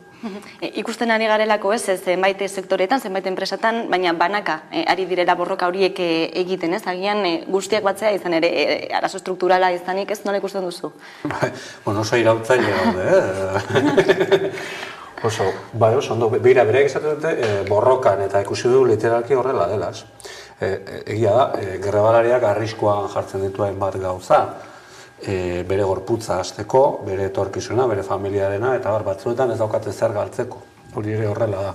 Baina bai hemen ondo epatu den bezala guztiok badaukagu zer galdua, ezta? Hori da, jendearen arteko elkartasuna, ez? Hain modatik, hain pasata dagoen konzeptu bat. Eta zure galderari erantzunez, hemen gertatu dena izan da, individualizazio prozesu ikaragarri bat, non ideologia liberal hauek nola hegemonikoak bihurtu diren, ez dugu ulertzen, persona horien ongizatea, gure ongizatea ere badela. Ez dugu konektatzen gure realidade individuala bestearen realidade individualarekin. Eta horiek ematen du bakoitzak burruka bere aldetik egin behar duela eta atera behar duela aurrera, ezta? Eta beraz, bai, beraien aldarrikapen horiek, beraien borroka horrek, hemen aipatu dezuen bezala, azkenean ulertu behar dugu guztiei eragingo dugu, orduan, afekzioak beti daude, edo zen greba daudenean, beti dira inpopularrak, beti dira jendeari nolabait molestatu egiten dio, greba bat egotea, zure egunerokoan eragiten dizulako, baina ez baldin badugu ulertzen eskubide batzu defenditzearen garrantzia, zoritxeaz ez dugu aurrera egingo ez. Egia da, hemen beste toki batzuetan, baina greba desente gehiago egiten ditugula, baina hori, grebak elkarrekin konektatzen ez dakite asmatzen ari garen, Ez gara kapasak, nik uste dut gainera supersaia dela hori azaltzea, ni batez ere, dinot, olako kasuetan dela langile, edo esparru bateko langileen eskubideen defentsan, igual zaiagoa da azaltzea, baina nik pensionisten aldarrekapenak, izatea bakarrik pensionisten, zu joaten malde mazara manifa batean, izango zara gazteena. Nire gertatzen zait beti, joaten nahizen bakoitzean, nahiz gazteena. Eta, hor, ez gara kapasak pentsatzeko gu izango garela aurrengo pensionistak, hor errezago daukagu, lotura da super zuzena, eta ez gara kapasak hori ikusteko, baina ez bakarrik arlo horretan. Komentatzen dugu hori aurrekontuen historia, baina nik uste dut esparro guztietan ikusten ari ganena edo emai gainean ipintzen ari dena da sistema porrota egin du, ez duela gehiago ematen, baina dinot, esparru ezberdinetan hitz egiten ari naiz, eta ez gara kapasak ateratzeko guztiok gauza bera aldarrikatzera. Dinot, larun bat honetan, 12etan Arriagatik aterako da manifestazio bat, hori klima aldaketaren kontua defendatzeko eta hainbat aldarrikapenak plazaratzeko, eta ez gara kapasak ikusteko gure nahiz eta ekologista gometza zeukin, jakitea hori da zure aldarrikapena kriston eragin aukiko duela zure egunerokotasunean ez gaur, baina bihar seguro baiet, ja ez goaz 30 urtera, baizik eta hurrengo urteetan ikusiko ditugu aldaketak. Eta nik uste dut, bada momentua guztiok batzeko eta ez dakit zeren izenean edo zeren zera, baina aldarrikotzeko gauza bera, nik uste dut bestela ez goaz inoz, bakoitzak berea aldarrikatzen baldin badu, ematen du direla borroka sektorialak edo ez dakit nola esan, eta ez dira, nik uste dut guztiz transversalak direla, baina oso zaila da hori, ez dakit, hurbiltzea ez, eta esatea behitu, bai, egon behar zara geldirik zure autobusean eta berandu helduko zara lanera, manifa bat dagoelako, baina eski igual manifa horretan egon beharko zinateke. Eta hori da super zaila sartzea jendeari. Hemen utziko dugu gai hau momentuz, beste lerroburu batzuk ere eman dituelako egunak, eta horietako bat da Euskal Kazetaritza sariak banatu zirela atzokoan, saridun bi, nabarmendu nahi ditugu hemendik horietako bat da Maider Galardi, Berriako kazetaria, Berria FM podcast feministagatik sariduna izan dena, eta bestalde ere Pablo González kazetaria, gogoratu dezagun Polonian atxilotuta jarraitzen duela, inkomunikatuta, Oiana Goiriena, bere emazteak hartu zuen beregatik saria, eta hitzak ere irakurri zituen, zuzen ere Pablok berak espetxetik iratzitakoak. Eta beti, egiaren zerbitzura egon behar da. Euskadiko kazetaritzaren gaua da. Bertan informazioaren eta komunikazioaren arloko profesionalak saritzen ditugu. Dena den, lehenengo eta behin eskerrak esan dudan bezala.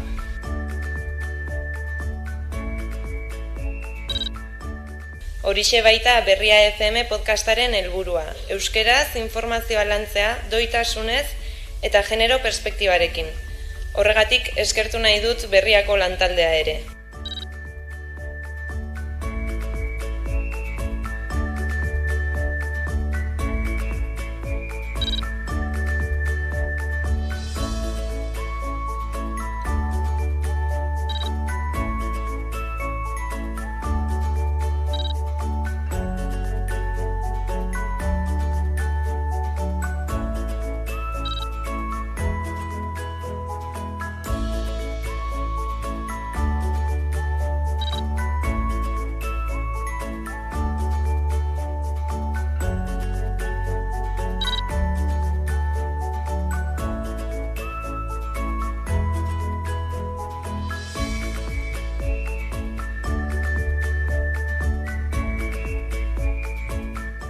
Horixe Euskal Kazetaritza sarien laburpena, barte egindakoa, eta aipatu dugu Oiana, ikusi dugu baita ere Oiana Goiriena bertan, Pablo Gonzálezen emaztea entzungo ditugu bere hitzak. Sari honek ez teu Pablo etxera ekarriko, baina balizo deizela aldarrikatzeko, kazetari independente eta deserosuek behar-beharrezko dizela, eure lana beldurri barik eta zorrostasunez eingo da benak. Balizo deizela gizartieri eta erakundieri gogoratuteko, kazetaritza ondo babestu eta zaindu biharreko ondasune dela. Kazetaritza independentea aldarrikatuz, kartzelatik bertatik ez? Ze gogorra, bortitza olako gauzak entzutea, ez?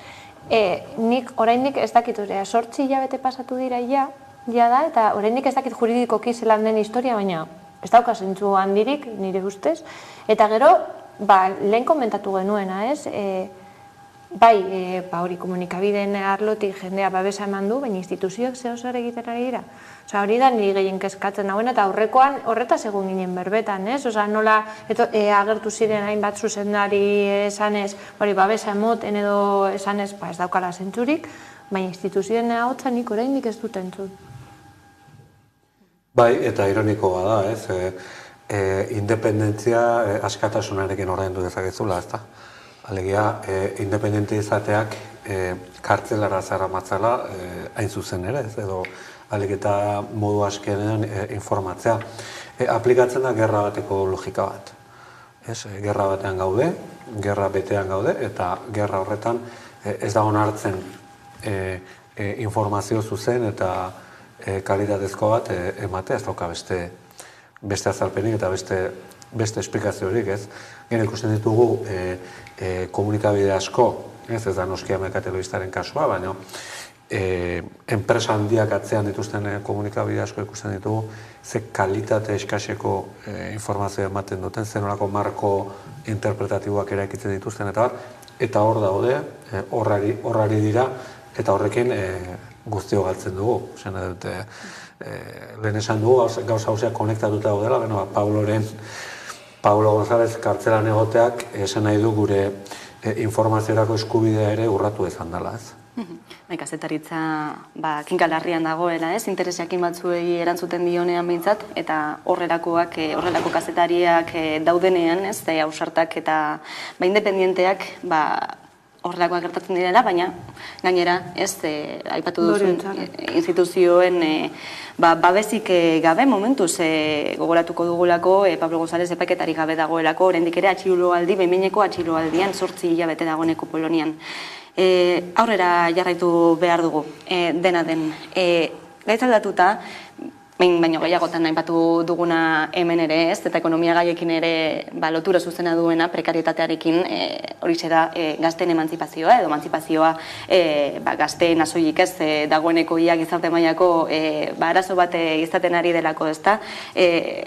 Datuak argiak dira ez, Euskal Autonomia Erkidegoan dagoela korapilorik handiena, Euskal Herriari dagokionean, Hego Euskal Herriari dagokionean, 25 urtetik berako gazteen 7% besterik ez dagoela emantzipatuta, 40%, eta 29 urte artekoa, eta 30 urtetik gorakoak 70%.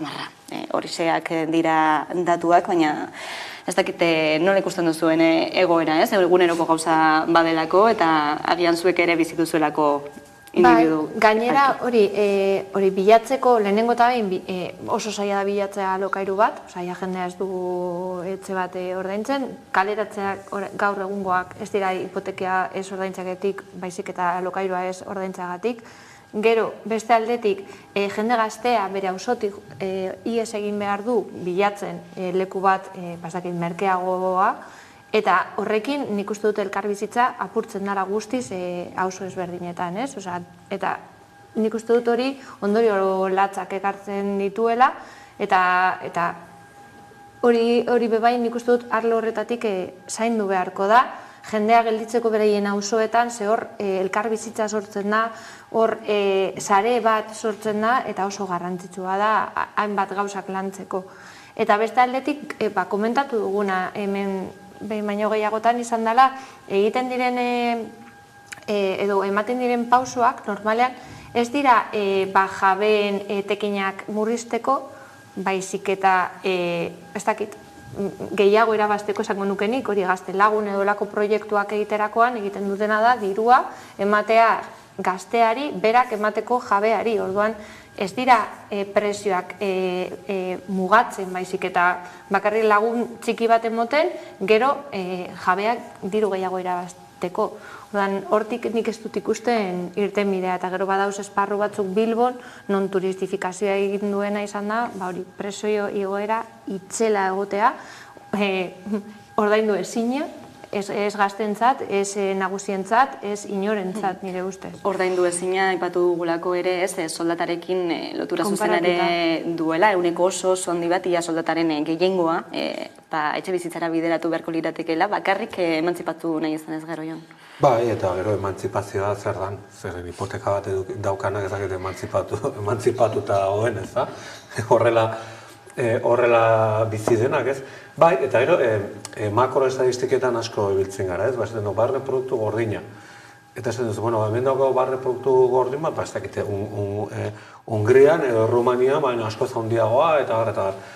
Baina, klaro, gero zuk, hango bati kontatzen diozunean markatuan esken ere soldataren irula ordenak edo bizina ez beste norbaitekin, edo beste birekin, edo nire bizitzen, nire soldataren, orduan esan dizut, ezagita horria hainbesteko garapena dietzaiok egun ere, ezta?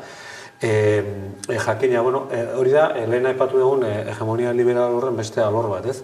Zeri ematen zaio balioa gaur egun, ez? Eta balio ematen zaio konsumoari, konsumo individualari, ez? Eta horren arabera, sentitzen dugu, ispilura begiratzen dugunean, sentitzen dugu aberatsa gerala, ez? Asko gastatzen dugulako, ez? Asko konsumitzen dugulako, eta hori gure ongizatearen adierazle bat. Baina aldiz, zure auzotik joan behar izatea, beste bi lagunekin bizitzera, iaia kanak iretxuriak ateratzen ari zaizkizunean, ez? Zanet, horrek zerikusi gutxi dauka aberastasunarekin, ez? Hori pobrezia mota bat ere bada, ez? Bizitzeko orduan, bizikalitate ari eragiten diona, ez? Eta, tamalez, horrela da, neurri batean onartu egiten dugulako, eta beste neurri batean, jende asko dagoelako, propietarioa dena, eta hortik dirutxo bat ateratzen duena ere. Egia, alkilerrean dauden gehienak gero eta gehiago joera dela, gero eta konzentrazio handiagoa dagoela ere, jabetzan ere. Batzuk ere konturatuko dira, negozioa nora ari den bideratzen, ez da, etxe bizitzaren. Baina etxe bizitza eta auzoko gazteen kontura negozio egin nahi zate, iruditzen zait, gure, ez dakit nola ditu, eguardiko ordu honetan, baina dekadentziaren adibide bat, ez? Eta emantzipazioarekin lotutako datu esanguratsu bat ere bada, ez? Genero ikuspegiarekin lotutakoa.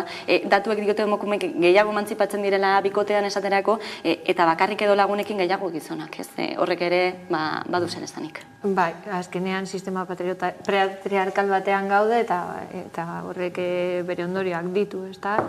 Eta bai, adierazgarria da, ni momentu honetan bakarrik bizi naiz, egia esan da. Zulo batean, baina superposik. Baina esaten dudana da, bai, nik uste dut bai, harremanak aldatu direla, ez? Osa, joateko beste bi pertsonekin bizitzera gogorra da baita ere, ez? Eta gainera orain nik uste dut daukagula atzetik kultura bat, ez? Euki behar duzula, ez dakite, etxeak, otzea eta txakurra edo olako zeo zer, ez dakite euskeraz ez dagoela esan molde hori, baina dinot, orain dekogu kultura hori de junbarko zarela, euki behar duzula, gero esaten dut, ez da umerik, nola gongo dira umeak? Osa, bizi baldin mazara beste bi gazteekin, edo haiekin egiten duzu, edo ez dakit nola, ez? Osa, dinot, zaila jartzen da historia. Osa, eta gero nik uste dut bebai, aurreko egunean egon nintzen urban bat aurkezpenean, eta zenolako etxeak ditugu, ez? Dinot eraikita, Osa, esan nahi dut, non oraindik dauz logela bat handia aita eta amarentzako, edo gurasoentzako, ez? Figura hori mantentzen da, beste bat txikiagoa, gaur egun ikustu dute hori gutxitan topatuko duzu, ez? Familia eredu hori, edo, eta ni familia deitzen diot bebai, elkarrekin bizitzen baldin mazara, zure lagun bi edo pisukide biekin. Orduan nik uste dut aldaketa osoa, ez? Buelta osoa eman beharko diogu etxe bizitzaren kontuari. Eta presiona niri lotxagarri iruditzen zait. Nik uste dut horrekin negozio bat egitea, gaina suposatzen da, etxe bizitza dala eskubide bat. Eta ez dugu sinesten, bestela aldarrikatuko genuke bestera batean. Gai honi heltzeko pantaiaren beste alboan agurtuko dugu Andrea Bartolo, Aset Sindikatuko kidea, eguerdionan? Ez dakit daukagu Andrea hortik. Bai? Kaixo, Andrea, bai? Entzuten zait? Bai, Kaixo? Kaixo. Bai, hitz egiten ari gara hemen, ez, zenolako zailtasunak dauden emantzipatzeko, alokatzeko, baina hipotekak izateko ere. Aset Aldezaharrean, Bilboko Aldezaharrean lan egiten duen taldea da. Zein da etxe bizitzaren eskaintzaren argazkia Bilboko Aldezaharrean? Bueno, oso kezkagarria da gaur egun etxe bizitzaren arazoa. Argazkian baino, beldurrezko filma da, ez? Bueno, nengon apur bat entzuten, y efectivamente oso komplexoa da, etxe bizitzaren problematika, oso kezkagarria da egoera, eta are gehiago gazte langilontzat, gazteriaz ari garenean, baina, eta hor, ikusten dugu nola dominazio kapitalista zerkatzen duen etxe bizitzaren arazoa, bai gazteen kasuan, bai emakumeen kasuan, bai etorkinen kasuan. Zentzu horretan, gazteentzat ezinezkoa da gaur egun independentzatzea, soldata miserableak onartaraztea, predente zibitza ordandua heldizatea, hori esatea, esan duana, argazkia baino beldurezko filma da. Zentzu horretan, burbuia lehen aipatuan, burbuia inmobiliario eta merkatu toksikoa, burbuia inmobiliario baten erdian gauzela, ikusten dugu nola burbuia bai alokairuen zein hipotekena. Entzuten zait? Daukat, blokeatute. A ber? Kaixo?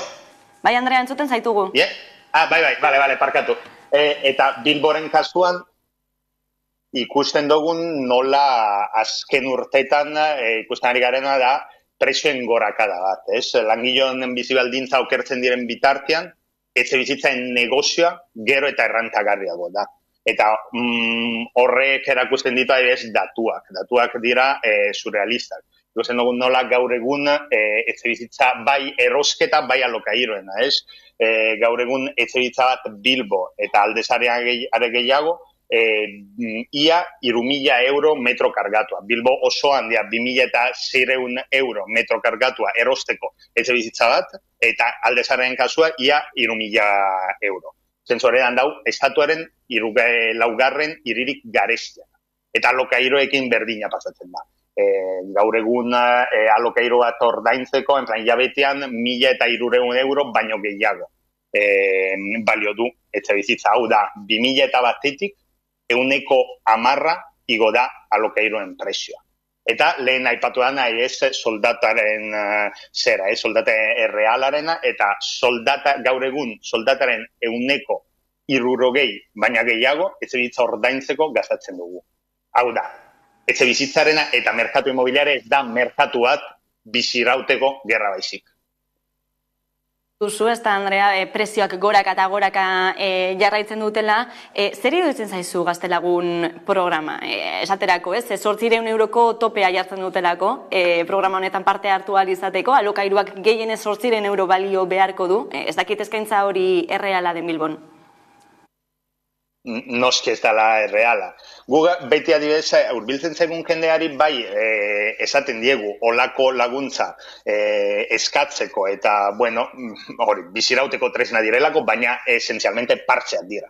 Ez dira konponbideak eta gainera askotan arazoen parte bihurtzen dira. Olako laguntza azken finean negozio bat bihurtzen direlako. Eta zuk aipatu duzuna, ez 800 euroko zera. Alde batetik ikusten dugu nola teknikoki oso zaila da olako laguntza eskatzia, oso irizpide zorrotzak dauzelako, eta hor dau klase kontu bat, ez? Zenbat eta prekarioko izan, orduan eta zailagoa da eskatzia olako laguntza. Eta are gehiago gaztetorkinen kasua. Ez daukatenik paperik, ez daukatenik kontratuak eta olako irizpide. 800 zera, lehen esan dugu, ez? Gaur egun Bilbon alokairuat balio du 1.300 euro baino gehiago. Beraz, 800 pisu bat Bilbon topatzea ezinezkoa da. Eta ze pasatzen da horrekin? Horrek laguntzen duela trikimaioak egite. Azken finean, lehen norbaitek aipatu du, ez? Jabeak geratzen direla olako laguntzek. Azken finean, hori da pasatzen dena. Jabeak igotzen dute alokairuak, eta honen parte bat kontratutik kanpo kobratzen dute. Maizterrek bizilagun kobratu desatela. Eta laguntzar, beraz, Gaztelagun laguntzen zati handi bat, jabeak lapurtzen dute. Gainera, legez kanpo. Hau da, azken finean lehen esan dako, ez, negozio bat bihurtzen da. Azken finean bihurtzen da, errentiste eta espekulatzaile zeharkako laguntza. Azken finean beraz da, diru publikoa espekulatzaileen poltsikoan bukatzea. Egoera iraultzeko modurik eraginkorrena, edo horietako bat izango litzateke alokairuen prezioi muga bat ezartzea, ez? Legeztatzea hori. Errotik aurre egiteko pausa izango litzateke hori, sakoneko eraldaketa bat, baina ez dirudi instituzioek bide hori hartzeko borondatea dutenik. Bai, efectivamente.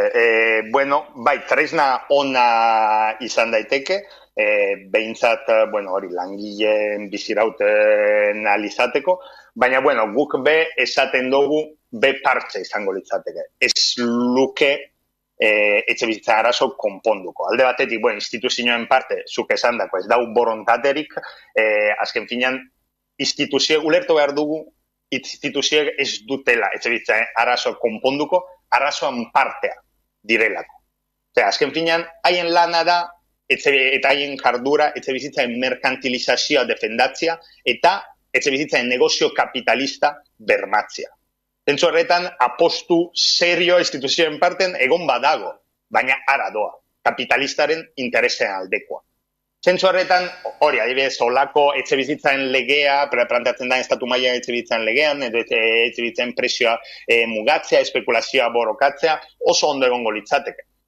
Baina, ez luke arazoa bera konponduko, arazoa oinarrizkoa dalako. Arazoa ez da etxebizitzaren presiorik altuenak, arazoa ez da etxebizitzaren presioa, guk beti esaten dugu, ez dela etxebizitzaren presioa, baizik eta etxebizitza presioa izatea. Hau da, etxebizitzaren arazoa da bere esentzia, merkantzia izatea. Etxebizitza lehen kideak esan du, etxebizitza eskubidean kontzeptua eta ez dugula sinisten, guk argi dugula etxebizitza eskubidea izan dadin, etxebizitza ezin da merkantzia izan. Azken finean, merkantzia izateak ze esan nahi du?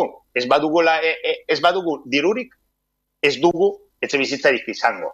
Beraz, ez dugu etxebizitza eskubidea izango.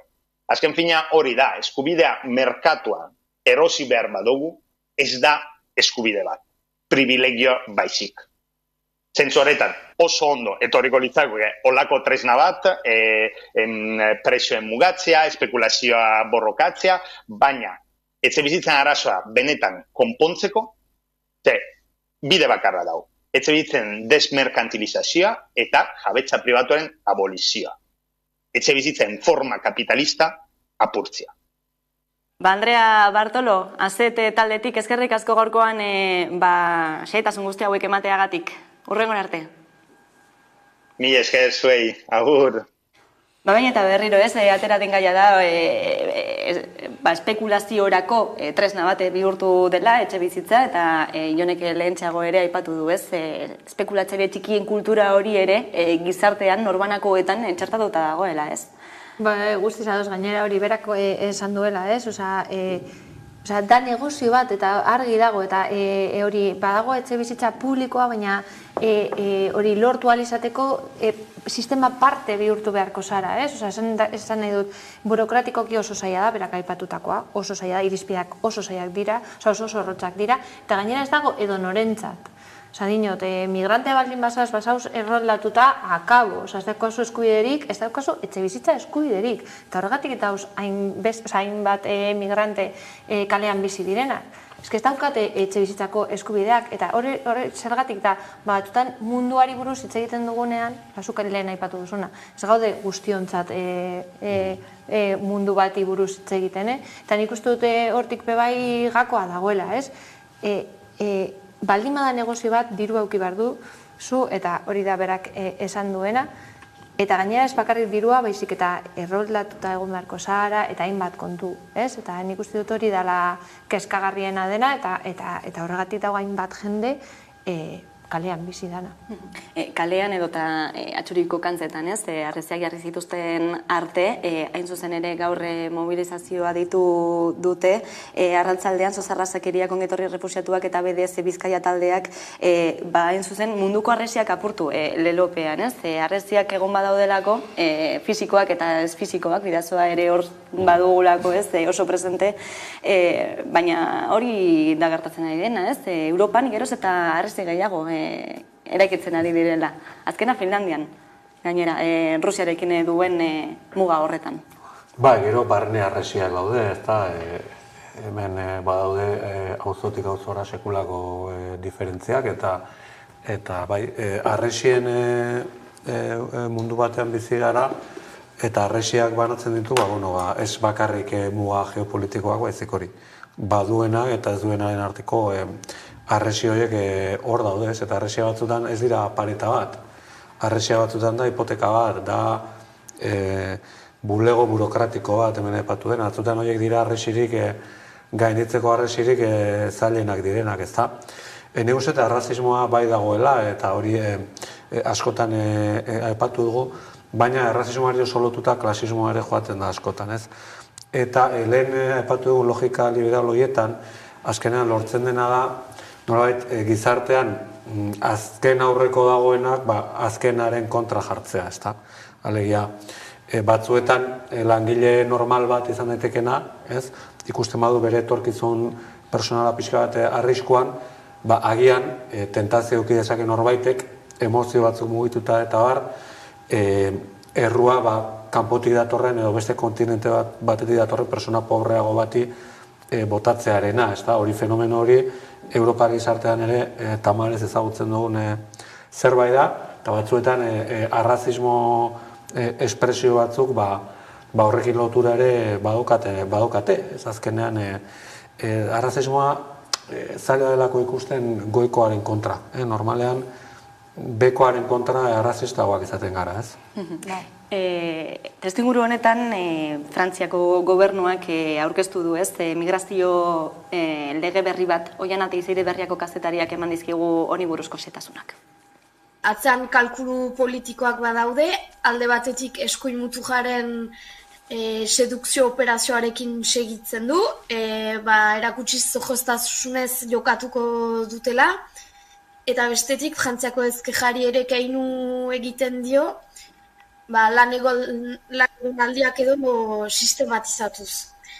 Dena dela, argi dena da, lege proiektu horrek ez duela inondik inora ere jaztuko errefusiatuen ajera.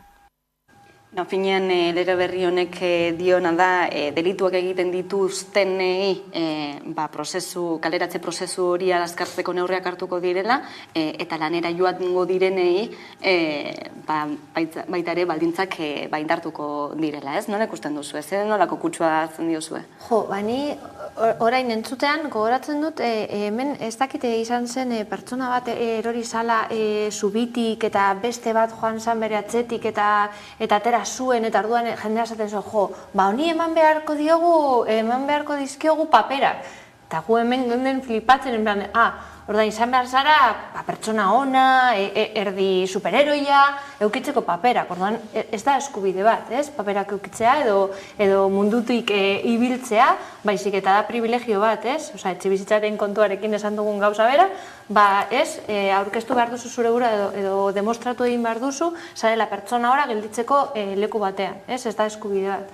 Eta zuk lehen aipatutako harresiei buruz hitz egiten, etxebizitza bat lortzeko oso zaila da, emakume bakarra baldin bazara, eta migrante baldin bazara, eta arrazializatuta baldin bazara, are gehiago kostatuko zaizu lortzea kontratu hori, etxeko kontratua. Orduan, harresiak dauz hainbat tokitan. Eta batzutan komentatzen dugu arrazistak garela edo ez garela edo dana halakoa, eta ni egon nintzen atzuri harrerakoek aurkeztu zutenean plenoan, hori, harresiak kentzeko, ze justo izan zen, ez dakit, duela urte bat, edo holan urtarrian edo txaien izan zen, eta nik gogoratzen dut gure alkateak esan ezen, zuk ez didazu niri deitzen da rasista. Karo, emakumea gara joan zana, aurkeztu zuen izan zen, ekintza rasista bat zala. Ze jartzen ziren, pertsona migranteak ez egoteko hor gauean lo egiten, ez? Eta izan zen oso bortitza, ze batzutan, esaten baldin baduzu izango da zeozerrengatik, ez? Eta nik uste dut, gure gizartea bai gara rasistak, porque gara, nik uste dute aurriritzi batzuk ditugulako.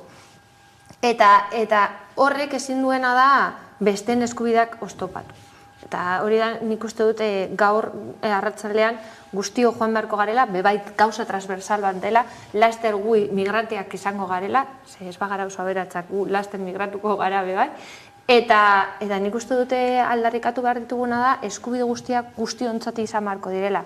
Bai etxe bizitza, bai mundutik ibiltzeko eskubidea, guztiak dira guztiontzako, bestela ez dira eskubide edo gizarte eskubidea. Etxe bizitzarekin lotuta eta migrazioarekin lotuta ere ez, askotan ikusi da nola migratzaileak dauden kalean lo egiten ez, baina leku jakin batzuetatik kanporatzen dituztela, ez? Begi bistan ez egoteko edo horrelako zerbait, ez duzu sentsazio bera, Jon? Bai, azkenean ez dugu gustatzen, ez? Gure miseriak hor ikustea, ez da? Bat zegoen kanta bat esaten zuena, ez dakite nola zen, baina gu gara zuen miserien ispilua edo horrelako zerbait, ez pobreen ikuspegitik, eta beraz ez ditugu ikusi nahi, gure bizimoduaren be alde hori edo, gure gizartearen alde hori normala da. Normala ez esan nahi normalizatu behar deni, baina normala da ohikoa delako, ohikoa izatearen zentzu horretan, ez? Baina maila ezberdinetako hiritarrak daude. Edo herritarrak, eta herritartasuna ulertzeko moduak, nik pentsatzen dut, eta igual oso idealista da ere, hemen aipatu denaren inguruan, gutako bakar bat ez balin bada herritarra, ez gara inorrez, esan dut, denok izan beharko gineateke, ze bestela balin bagaude gizarte batean ehuneko ez dakitzen bat, ehuneko portzentaia bat ez dauzkanak izate hutsagatik, existitze hutsagatik ez dauzkanak gure aukera eta eskubide berdinak, Horan guk ere galtzen dugu zerbait horrekin, ezta? Baina uste horretatik oso urrun egon gaitezkeela oraindik, tamalez, baina bai pausoak eman ditzakegula. Eta nik uste dut, laizter hasiko dela diskurso batzuk ere aldatzen, alegia, eskulana behar dugu. Eta ez dugu edozen eskulan behar. Europar batasunak berak ere, laizter eskulana beharko du, Eta esatet ez dugu edozein eskulan behar, zenot eskulan alik eta merkeena behar izango dugula, dugu esaten dut, edo behar izango da, ez dakit, ez? Eta iruditzen zait hor, hasiko direla, ja hasten hasi dira, kontakizun batzuk, nolabait jantziko direnak, esan ez, bueno, jendea, etorri dadila, eta, bueno, pixkat, jantziko ditugunak, baina askotan interes hutsez izango dela, ez? Eta hor klabe izango da, hemen bizi den jendea, etortzen den jendearekin eraikitzen duen aliantza gaitasuna. Nik uste horrengo dela etorkizuneko gakoetako bat, zeren langile profilak izango dira oso anitzak jatorriaren aldetik, hizkuntza kultura aldetik, gero eta anitzagoak izango dira. Orduan hor, bi aukera ditugu bat, aniztasun hori ulertu mehatxu bezala edo arrisku bezala edo aliatu. Eta nik uste bigarren bide hori dela bide bakarra guztion lan eta bizi baldintzak onak izan daitezen. Bestela, horre konfrontazio, enfrentamentua balin badago, nolabait bertako langileak eta etorkinen artean, eta hor sustatzen diren horiek, iruditzen zait, galtzen denok aterako garela. Alaitz, zuk nola ikusten duzu diskurtso berri hau, ez? Confebaskei ere, patronari ere entzun izan dioguna, ez? Migrazioari batea ireki behar zaiola, hainbat eta hainbat sektoretan langile falta dagoelako, ikusi beharko litzateke, ez? Zenolako soldatak jasoko lituzketen, zenolako baldintzak izango lituzketen, baina Jonek aipatu du, ez? Segurazki prekarioenak izango zirela. Nola ikusten duzu migrazioaren utilitarismoa? Hori presitean ikusi dugu, ez? Lehenengo momentutik itxi zan, eta azkenean ikusten zan jendea behar zala. Eta ez dira lanpostu batzuk betetzeko baizik, eta lan baldintzetan batzuetan lan egiteko. Eta hori da onartu ezin duguna. Eta hortik lehen esan duguna. Lan baldintzak izan beharko dira ona guztiontzat edo inorentzat. Eta horregatik esaten dugu metalesko langileak ateratzen baldin badira guztiok atera beharko garela. Honekin gauza bera, nik ezin dut onartu, pertsona etortzen dana nire amama zaintzera, eukitzalan baldintzak nireak baino okerragoak. Eta hori nik ezin dut onartu, ez da berak onartuko duen ala ez, nik ez dut onartuko zukolako lan baldintzak eukitzea. Eta hori izan beharko da gure ardura. Azken finean gu gara hemen gaudenok eta haiek etorriko dira, esan duguna, beste, ez dakit. Pobreagoak izango direlako, gu behintzat baino pobreagoak, eta gu izan beharko gara babestu behar ditugunak. Eta pena da gu izan behar izatea haiek babesten dutenak eta ez instituzioek, baina beti kontatzen dugu gauza bera. Nor gobernatzen du hemen, segurazki oligopolioek eta instituzioek, azken finean, instituzioek babestu behar gaituzte. Eta gaituzte esaten dudanean, esaten dut guztiok, esakin azaltzen nahi nahi zen. Orduan nik uste dute ezin dugula onartu, baina gu berak esan duena. Izan beharko da herritarren babesa, arresia, hori atzuri harrera, herri arresiak sortu beharko dira eta sareak sortu behar ditugu elkarbizitza lortzeko. Hortik etorriko da etorkizuna. Bestela izango da oso iragana,